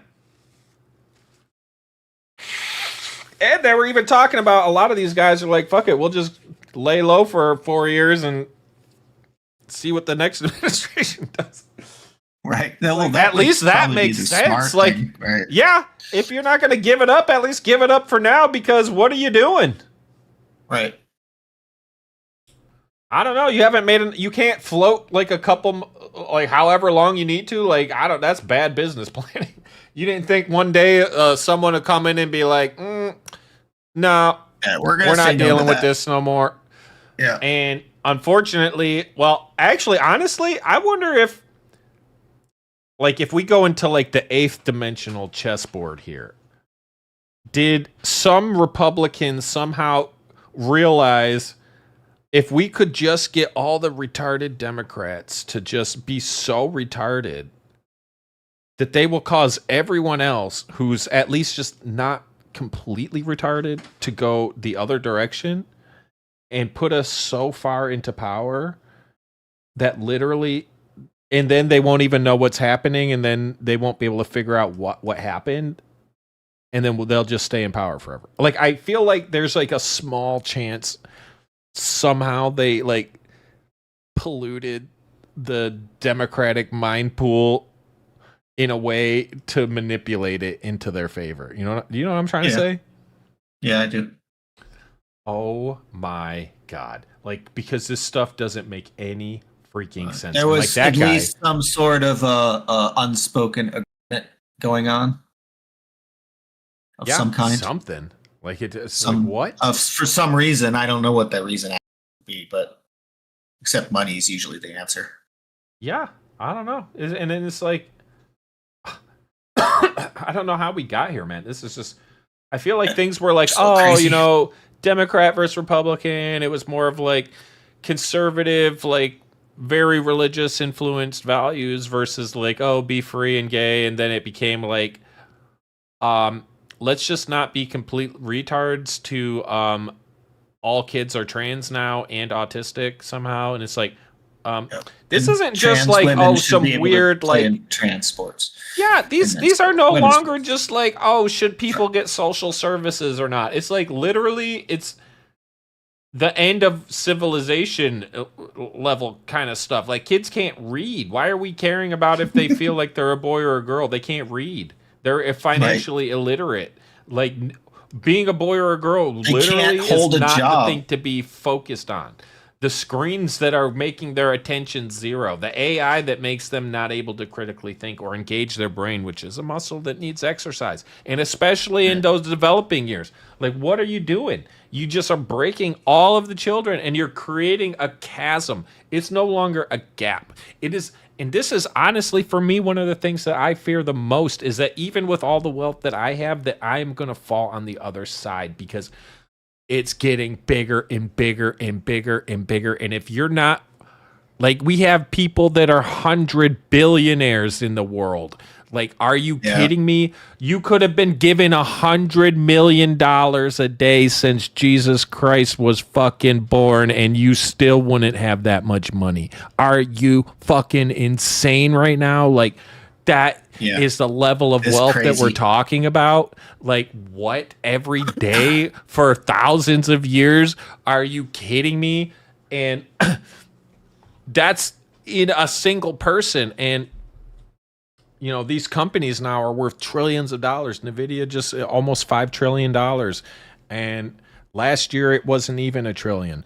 And that's the kind of growth that we're seeing. Like, the biggest companies in the world are growing at trillions of dollars. Like, we're talking baby, like no other imaginable amounts of money and influence and power. And right now, a lot of these companies that have all this money spend a lot of money on people. And guess what's no longer going to cost that much money? People, because the AI is coming, it's getting rid of all the people. I deal with it every fucking day. It drives me insane, some of the low quality bullshit, and it's like, holy crap, if you had just literally one person that was using the AI effectively, that would be just unstoppable. And unfortunately, it's all going to unwind, and it's going to be, you know, all of a sudden there's no jobs and everybody's labor is worthless. A charismatic man will come from the east, and he'll promise prosperity and unity for all. And he will be the Antichrist. But that's good news, because after him, Jesus is coming back, and it's going to fix everything. Unless you don't believe in him, in which case you're kind of effed. But hey, there's still time. There's still time. You better get it together. But in the meantime, we got to deal with what we got to deal with. And people, so what's going to happen is we're going to get what they call universal income, which is going to be more or less and everybody. You'll have to have a chip for that, by the way. Oh, yep. And it's going to be in your brain. A special mark, you might say. Or that you'll have to have in order to receive government money for free. Yep. Otherwise, you won't be able to eat. And then the AI controls you forever. But that's what I'm saying. That's where we're headed, because nobody's going to have any value because they're all going to be too stupid. So we're going to give them minimum. Well, I mean, it could go in a number of ways. I mean, best case scenario, we hit utopia, right? Like, hey, everybody realizes nobody's got to work. It is a anymore, possibility. It's just unfortunately on the unlikely side. Yeah, it's on the very equation. unlikely side, given in the slim human chance, but still personalities. possible. Like almost zero, effectively. Yeah, something would have to happen. There's many scenarios that have played out in simulation. I mean, I think if and aliens, it is still possible. I think if the revelation of aliens or something like that, like, hey, there's this other thing that kind of unified people, or I don't, something that would kind of put people all back on the same side together instead of against each other, and re-neutralize the world from being territorial and national and all this kind of crap to a unified globe. That would have to happen. And without that, I don't think there's any chance. So, or like even within people, like some Hitler level crazy person like Thanos or something would have to come along and kill pretty much everyone and be like, okay, now we're not going to talk about anything before today, and we have new values starting now. Okay. And get everyone on the same page, and now we can go forward. That's literally, I don't see any other way for that to happen. I don't even think, like, even if like we discovered exist, like actual aliens, like on or above our level that we could somehow even conceive of meet, I don't think that would change anything. If they came here and started killing all of us, then that might change something. I mean, yeah, like just the knowledge of it, no, but like with fact, some level of interventionism from them, yes. Like if they'd have to do something. It would be some. No, it would have. I would think it would even have. It couldn't even be like if they came here to help us, because we'd have too many people who are, opposed to that. But if they possibly, came here but I think we would just kill those people.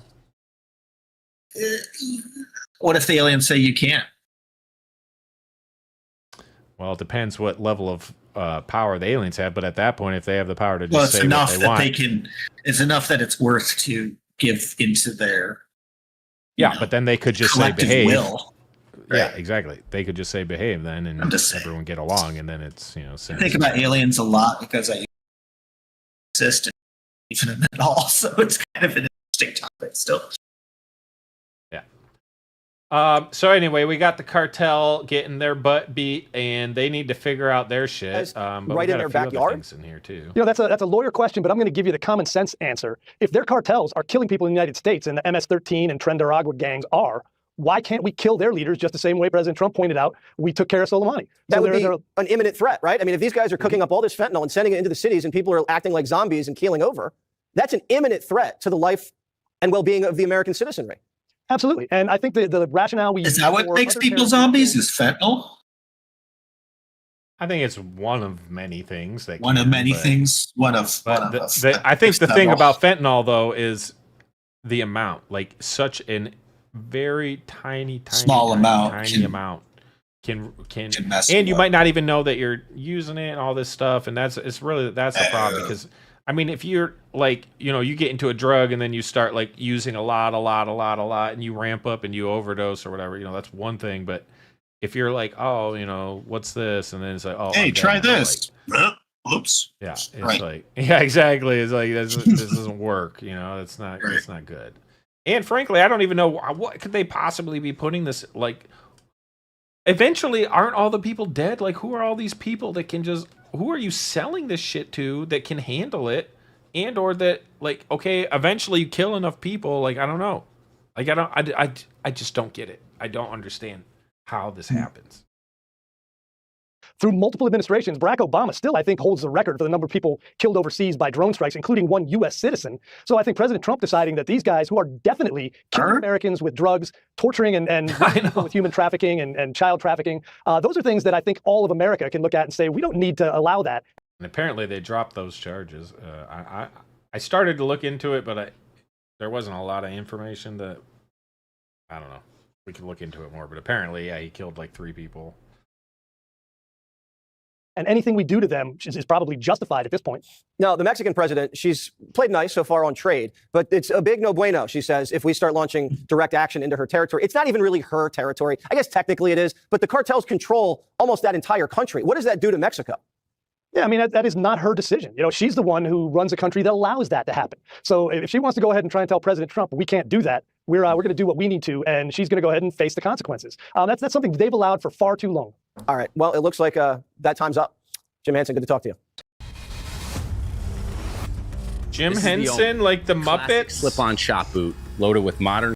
Chief National Security Correspondent Jennifer Griffin has the story from the Pentagon. All right, so that was cartel stuff. Now this is more migrant stuff. This evening. Migrants. The military is building the largest federal deportation detention center in America's history, the construction of Camp East Montana. Or shall I say entrance, illegal entrance. Illegal enterers. At Fort Bliss in El Paso, Texas, began mid-July in response to uninvited guests. Pentagon Press Secretary Kingsley Wilson defended the use of the military base to initially detain 1,000 migrants awaiting deportation. Once DoD achieves initial stand-up, we will finish construction for up to 5,000 beds in the weeks and months ahead. Upon completion, this will be the largest federal detention center in history for this critical mission, the deportation of illegal aliens. So far, the Army has spent $232 million on the tent city at Fort Bliss. The U.S. Army oversees the $1.24 billion contract for the 5,000-bed ICE facility, and last month awarded the contract to build the facility to Acquisition Logistics, a Virginia-based company. In January, President Trump announced migrants would be sent to Guantanamo Bay, where Defense Secretary Hegseth promised the Marines could build a 30,000-bed facility. Those plans were halted when ICE standards were not being met for housing migrants. Construction ended after just 175 tents were stood up. Back again. There are currently 33 high-threat illegal aliens and 8 low-threat illegal aliens at Naval Station Guantanamo Bay. To date, 690 illegal aliens have been processed through Naval Station Guantanamo Bay. There is no new information on the status of the tent infrastructure. The White House would neither confirm nor deny a New York Times exclusive report that President Trump secretly signed an order allowing the U.S. military to pursue known drug cartels, which the administration has labeled terrorist organizations, raising concerns that the U.S. military could begin operating in Mexico and Venezuela. Brett? Jennifer Griffin at the Pentagon. Yeah, so they better watch out. We're not, or, you know, FAFO. That's all I can say. A lot of people been finding out, and I don't think that's going to stop anytime soon. I mean, I don't see it slowing down. If anything, I feel like he's more justified as time goes on. Is my stream like glitching out from, like, I have it up on another screen and it keeps like going like blocky. I'm not sure what's happening, but I don't have really any failures on my side.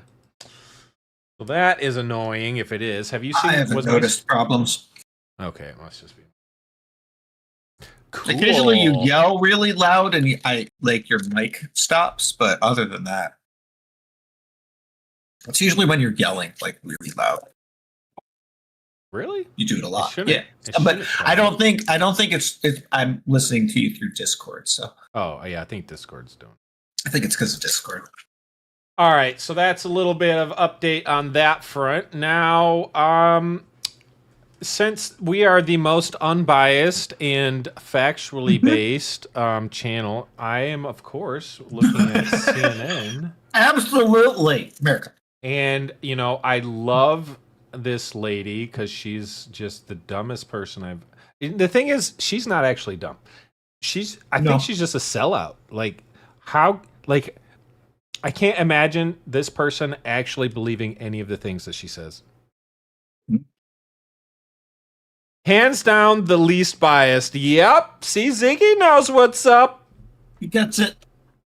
Meeting between the Attorney General, Pam Bondi, the FBI Director, Kash Patel, the Vice President, J.D. Vance, and others did happen last night at the White House, with a source telling CNN that they discussed a number of topics, including the Jeffrey Epstein case and the administration's next steps on that matter. As we've sought to emphasize here, a group that feels like they... So, effectively what they're trying to say is this is a giant scandal because the president met in private with the attorney general about this Epstein thing. I have no idea. I haven't looked into it. Why is that a scandal? Apparently, the president meeting in private with an attorney general in period is supposedly a scandal. Like I said, this only came onto my radar today, so I haven't really looked into it. But again, since we are very unbiased, I figured we'd share CNN's point of view because I'm sure it's very informed and educational. they are missing from the administration's conversations are the survivors. And look at her, like, this part of her mouth, I think, is like stuck closed or something. Or she like really only wants to open this part. I think, and she looks high as fuck right now, but that's hilarious. But her mouth is always like pinched over here. Survivors of the abuse by Jeffrey Epstein. Maybe it's tonight. My source is a survivor. Annie Botox. That's what I was thinking too, but I wasn't going to say. Doesn't that like tighten up everything? I think. In the I mean, movies, she clearly they did, has. like, I don't know. I feel like she uses something. There's just no way you look like this naturally. Maxwell recruited her and groomed her when she was just 16 years old. Annie testified at Maxwell's 2021 trial that both Maxwell and Epstein had abused her. And Annie joins me now, along with her attorney, Jennifer Freeman, is back with us. And I'm very grateful to have both of you here tonight, because, Annie, I do think this is something that is missing from a lot of the conversation about subpoenas or witnesses or Congress. And, you know, just for everyone to remember, you testified at Maxwell's trial. You were actually the only survivor to do so by your full name. Others did so by pseudonyms, understandably. And I just, you know, one, I want to say thank you for being willing to come back and talk about it. But secondly, I wonder what you want people to know who are at home, who are watching all of this play out with Ghislaine Maxwell tonight. Well, first, I just want to say thank you so much for having me here, and also for the coverage you've been doing centering survivors, because I agree that that's something that hasn't been done nearly enough in these last few weeks. I think that, you know, one thing I think it's important people understand is that this chaotic process that's been unfolding has a real cost for survivors. You know, a central part of trauma is a feeling of a lack of control, and that has certainly been triggered here. And I think. All right, we're gonna back up and listen to this again, but I cannot help. I can't help it. It's like it's stuck. It looks like she's smiling. Like this woman's telling you about trauma, but your lips are stuck in a smiling kind of pinch. It's just like throwing me off. This is like your neutral resting face is like this pinch smile. I don't know. It's very weird. Maybe.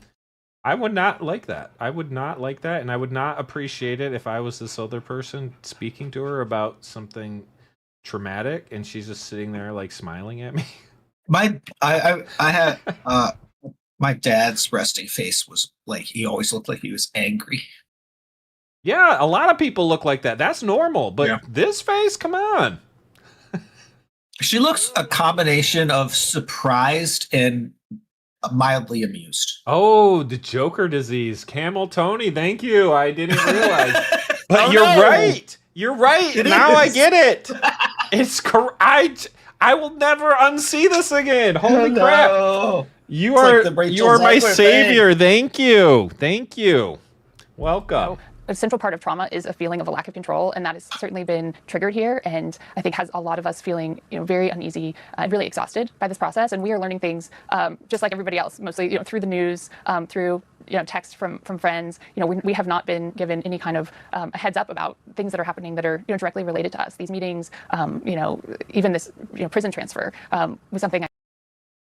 Is that really directly related to you? What, every single thing Ghislaine Maxwell or whatever her name is is directly related to you, and you should be informed of literally every single thing that anyone ever does? Like, I'm not sure. I mean, honestly, like I said, I don't have that much insight into this, so I'm not going to get too crazy about it, but I feel like we're already starting in like maybe an overreaching position. I don't know.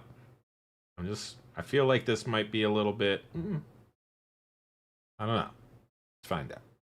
I expected we would learn about, you know, prior to learning about it in the news. And unfortunately, that's not how it is unfolded. Yeah, when you find out that Ghislaine Maxwell is being moved, which we really haven't been told why or who signed off on that, from this prison in Florida to a lower security federal camp in Texas, I wonder what goes through your mind when you hear that. You know, honestly, just even learning that the DOJ would be meeting with her was extremely disturbing. This is someone who has been convicted of sex trafficking, you know, by a jury. She not only procured girls and young women for Epstein, but she also participated in the abuse of minors. And, you know, to hear that they are meeting with her and considering involving her in the investigation after she has been, you know, been a perjurer, you know, it was very confusing and disturbing. And so, you know, the rumors that followed about a possible commutation or pardon, very upsetting. And then with this prison transfer, you know, I think it again feels like she is getting preferential treatment. That's something that's unprecedented, and it's really worrying to us about what might be coming next. Well, I mean, one of the things she was accused. I think the biggest problem is we don't really have any insight into why any of this is happening, really. Like, yeah, that's the weirdest part. Like, we know that she's got some deal and she's been by being put into a minimum security prison, but we don't know why.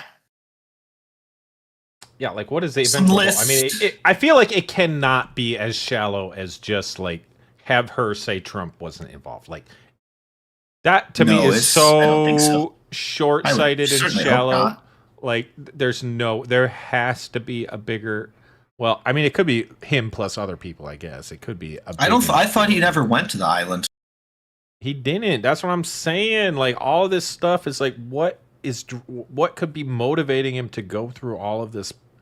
Yeah, I mean, it's like if he's trying to protect someone, sense, or maybe it's just because of the like the sheer of like who's on that list might be. Well, I mean, not like just earth shattering, but more like world breaking. Like, is it that bad?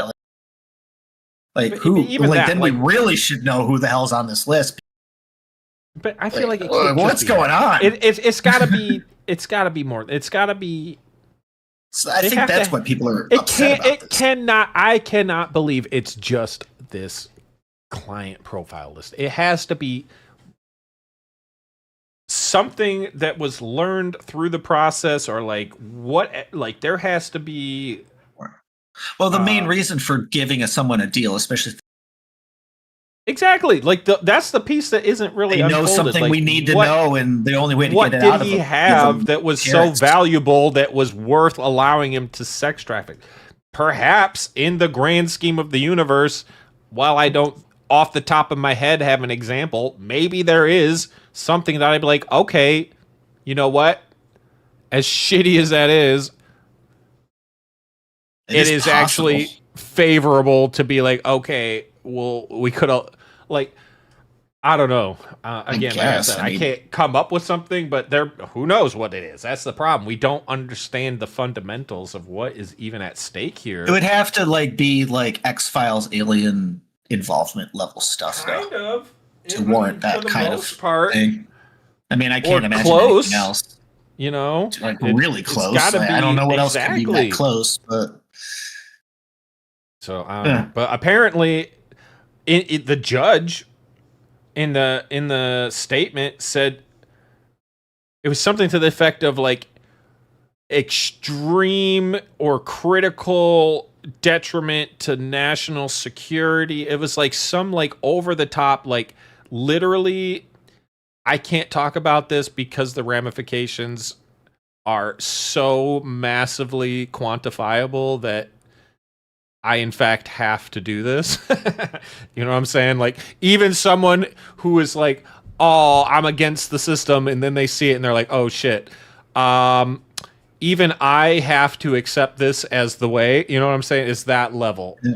The only movies we've had that would have warranted that level of agreement would have been things like The Core, where the Earth was going to blow up. 2012, when the Earth did blow up.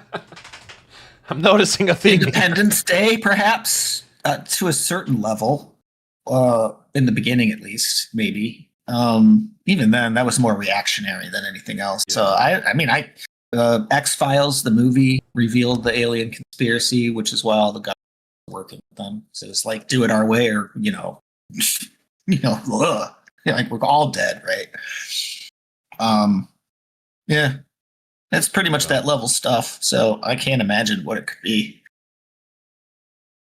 Yeah, exactly. So I don't know, but I feel like it has to be. Like, I just really struggle.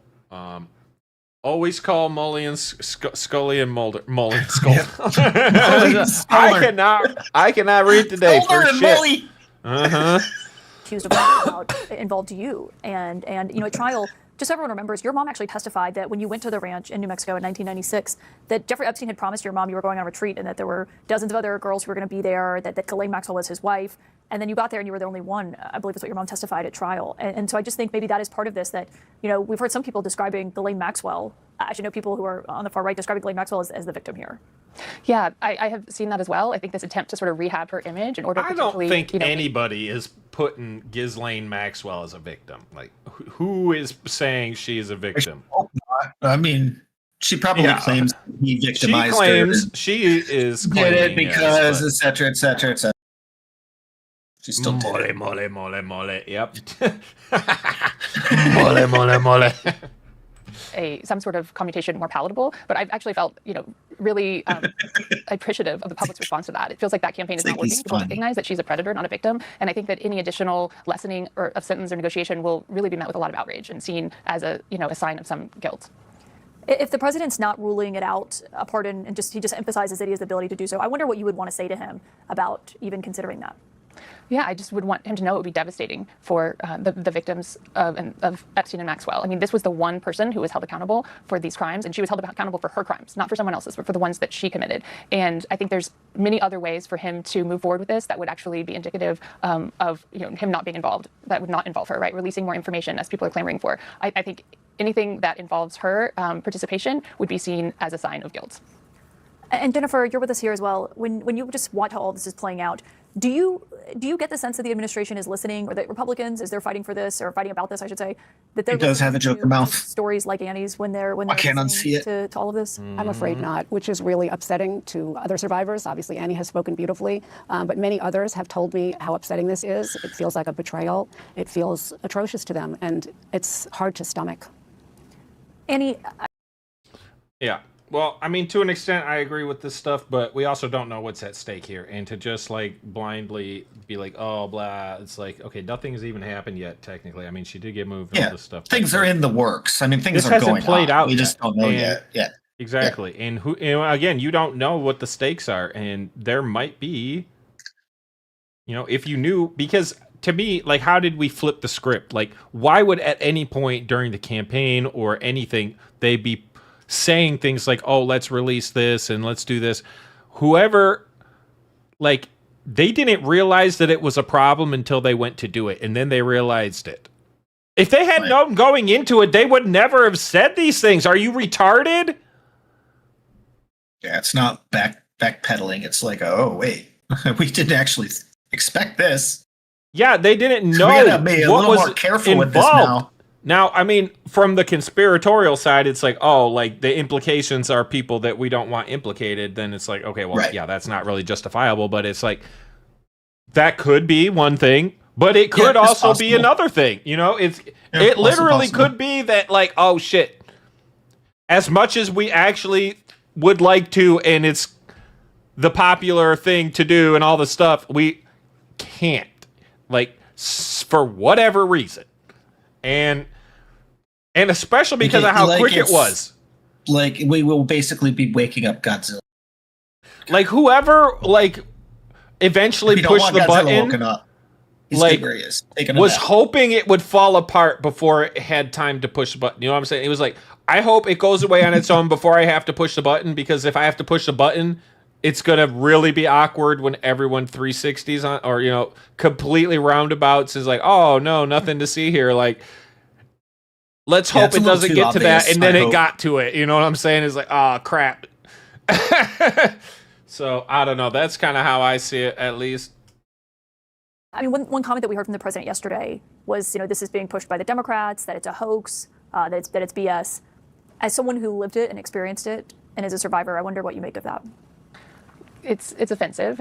This is not a hoax. There have been so many people that have come forward and shared their stories. I hate that it has been politicized the way it has, because I think we lose sight of the bigger picture in that. And I think this is really about people using their power to harm others, and that is not a political issue. I think people on both sides care about the safety of children, and I really hope that that Trump understands that a message is being sent beyond just the individuals involved in this case to the wider community about how we, about the seriousness of these types of crimes.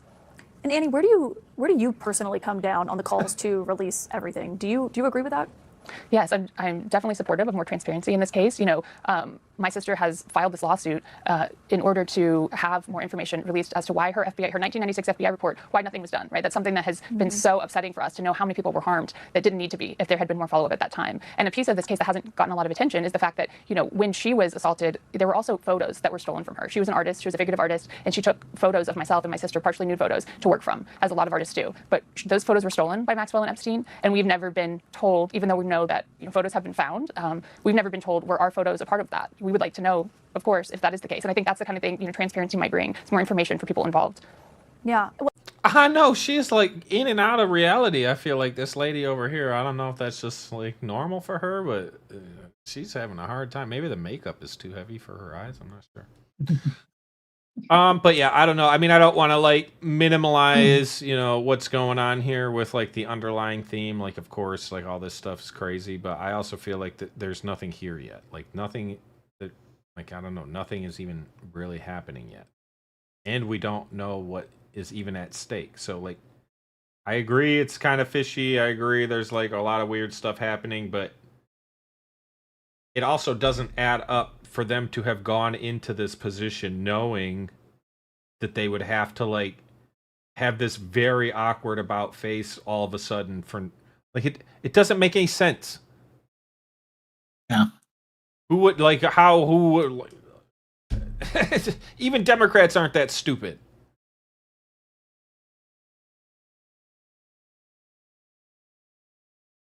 Now this one is interesting. No, but they're because, still using it as a tool. Yeah. And it is exactly. politicized. I think they realize that they can't release it, and that's why they're pushing for it. That too. So they can make more of a stink about it, knowing that nothing's going to happen. Exactly. They know they can't, and they're just pushing it because it gives them a kind of like a blank check on their position. That kind of, to me, that seems kind of almost blatantly obvious that they're doing that. But you know, they know it's being reviewed. They know that's going to take some time, and stink all they want about it. 420, it's time! Cheers to the freaking weekend! All right, we're almost at the end of this. So hang out just a little bit longer, but cheers to everyone who enjoys a little bit of Mother Nature on this fine Saturday afternoon watching the news with us. All right, anyone else have anything to say before we jump into debanking? Because debanking, believe it or not, is a very interesting topic that spans into gaming even. Debanking? Mm-hmm. So, I'd like to learn about that. The Trump administration just signed a new executive order, if you can believe it. I mean, he barely ever does that. Excuse me. We have a new executive order that banks cannot arbitrarily just discriminate against people that would like to have a bank account. And they have to be considered in the same way as a fucking utility where you can't just like, oh, I'm not going to hook your house up to power because you're a Republican or whatever. They can do that? Banks, yeah. The first thing you said, the why we need this new rule. I didn't know they did that, or that wasn't already a rule. Mm-hmm. So this is interesting. So the banks will the banks more or less have a clause that's like, oh, if we feel there's like potential brand or reputational damage from like you having an account with us, then we can close your thing. Where it's not really like quantifiable, right? It's more of just if they feel like they don't want to do business with you, they can just say, oh, it's bad for our business, so okay, whatever. Now, the reason that this came up for gaming specifically is recently a group called Collective Shout has more or less Karen clutch screeched to the banks and said, hey, Visa and MasterCard, you shouldn't allow people to use Visa and MasterCard to buy certain games on Steam that we don't like. So, and if you don't do that, more or less. So effectively what those cards did is like, hey, Steam, you can't sell these games anymore, or we're not going to allow, or we won't do business with you because the X, Y, and Z, and that means people won't be able to buy games.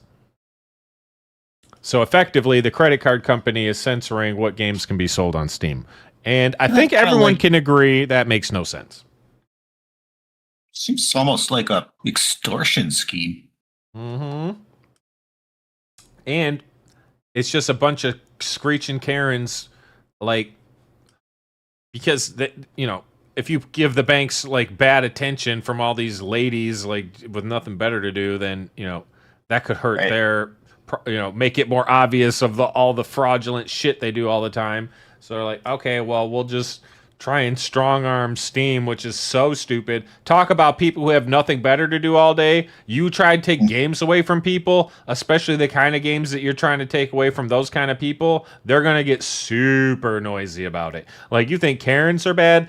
These people have one thing better to do than cause problems all day, and you took that away from them? Oh, hell no.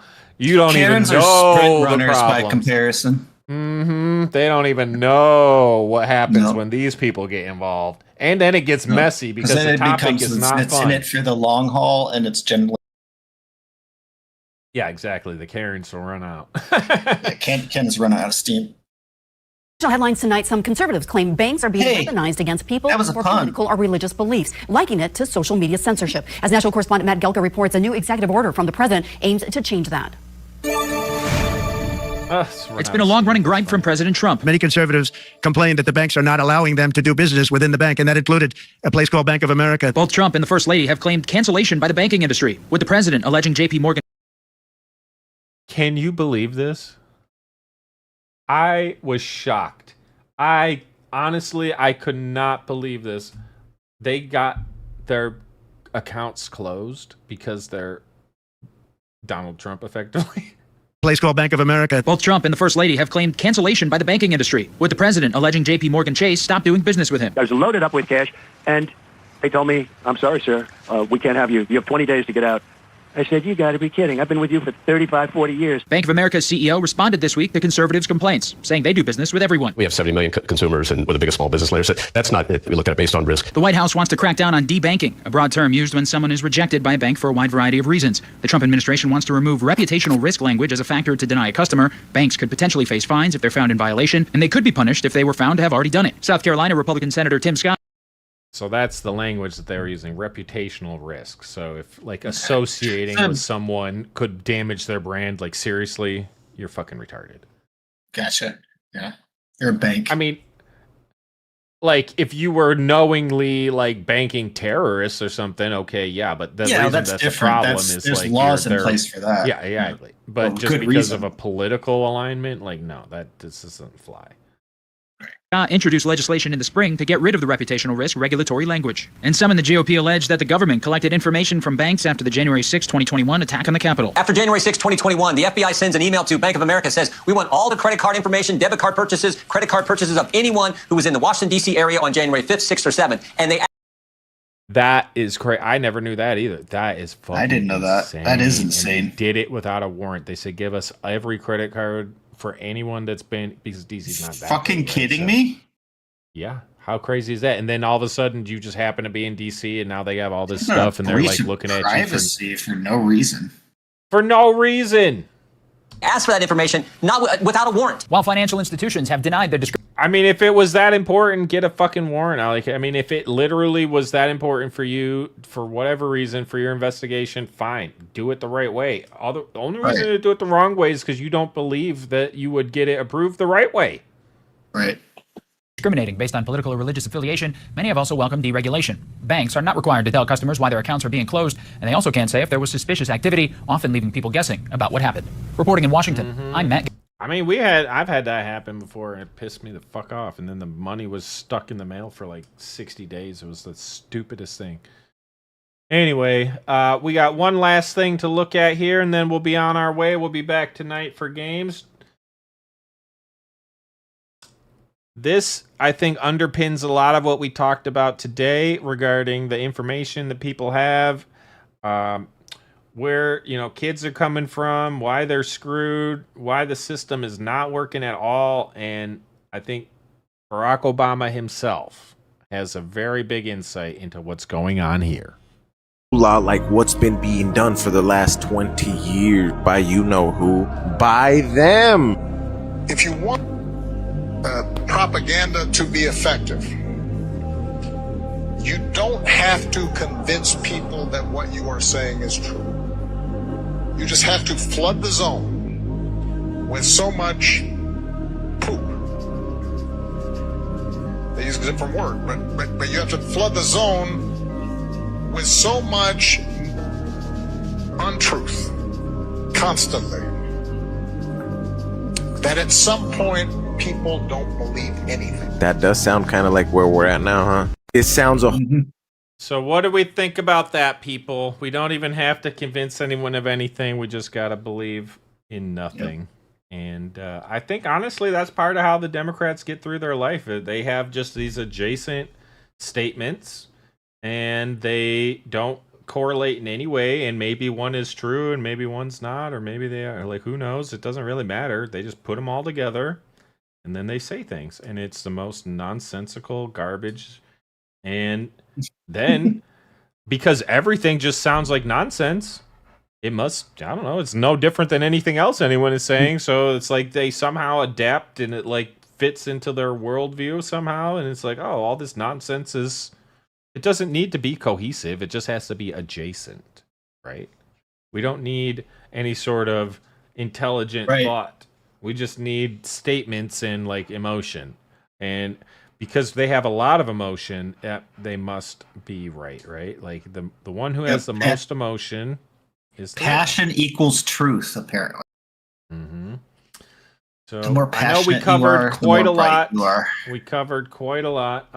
Unfortunately, we will be continuing. Well, fortunately or not, but we will be unfortunately, what are you saying? Gen Z, and their plight. So I'm just saying, like, unfortunately that they're screwed, but you know, I thought you meant unfortunately. We're here talking about it. I thought you were going to say, unfortunately, we will be back later for gaming. Oh, hell no. Okay, I was like, what are you saying? No, unfortunately, we're going to continue to you know, track the Gen Z plight. Yes, and the those trans poor Gen Zers. Plight. Our heart goes out to them. And I think those people that joined us earlier really were upset, and they were. I wish they'd been a little less angry, though. Yeah, I they do started too, out. But I literally told them wanting to like, be angry. I even broke character and was like, "Look, don't be upset. We're just having a good time." And that made the one person even more upset. He's like, "Oh, you're just whatever, like pretending." And it's like, okay, well, I'm just trying to be nice to you right now, and you're having a hard time. You might be having a bad day. Who knows? But definitely we do appreciate all the chatter. I wish we could have got to the bottom of more things. I literally pulled up all the things they wanted to talk about. So I say we are the most unbiased and fact-driven news source around. And there's a lot of emotion. I don't know how I don't get them on my side. I'm here screaming all day long. I could be a fucking Jasmine Crockett. Who the hell is she? I scream all day. Jeez. So yeah, why am I not the Democrat frontrunner? That I think is the next plan. We should just implant some people like, you know what? I'm going to be a Democrat. I'm going to run for governor of the Democratic. Look, I have a rainbow. Look how crazy I am. I scream all the damn time about everything. His name stood for doesn't belong. I wonder why. Yeah, interesting. So, I don't know, man. There's just a lot going on. Jasmine Crockett, she's a fucking clown. And the person kept saying, oh, Democrats are annoying, but Republicans are Nazis. I'm like, I'm not sure what your point is here, but Democrats are annoying. I will give you that. They're very annoying, and they don't need to be. So can we just fix it? I don't know, man. And we'll see what happens with the cartel and the illegal entrants, but I think we finally have things going in the right direction. I was trying to find like follow-ups on news. It seems like a lot of things really die off pretty quickly, and that's why I say even with the Epstein stuff, they probably could have just ignored it, and it would have probably just simmered down on its own versus like the backpedal and like the, oh, are you still interested in this? Like, he could have just been like, oh, man, next question, like, whatever. Like, just don't even give it any legs. It could have been probably an easier way to backpedal on that. But who am I? I don't know. I'm not saying they should, but I don't know what's involved. I don't know what's at stake. I don't know why they would stick up for people like that. But, you know, clearly there's something going on. And, I mean, one of the things about Trump, like, who does he really owe anything to? He's got his own money. How much is Trump worth? Like, let's see. Is he a billionaire? Considered to be pretty rich. Yeah, $5 billion. Like, who? Like, okay, so what? Even if donors gave him hundreds of millions of dollars, who the fuck cares? That's like Yeah. And Chump like change. we're talking percentages of his wealth. Like even if he was like, fuck off, here's your money back.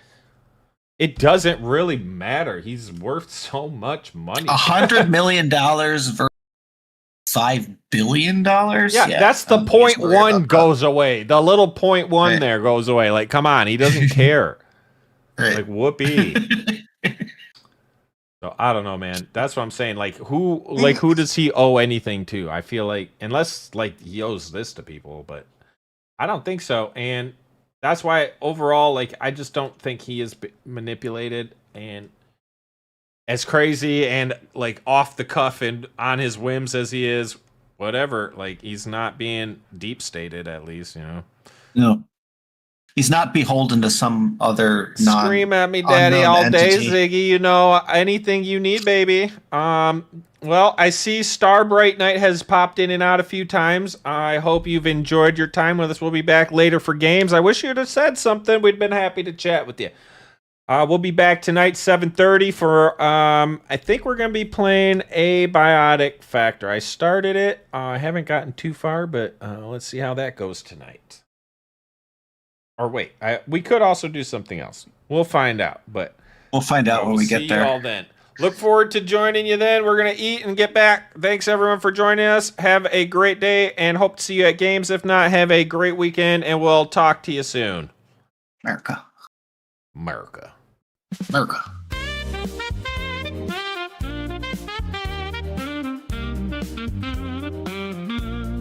Captain Pav and GONxFREAKS on stage. News from RedNex, where truth is the stage. No bias here, just facts you'll see. In every corner, the world story will tell.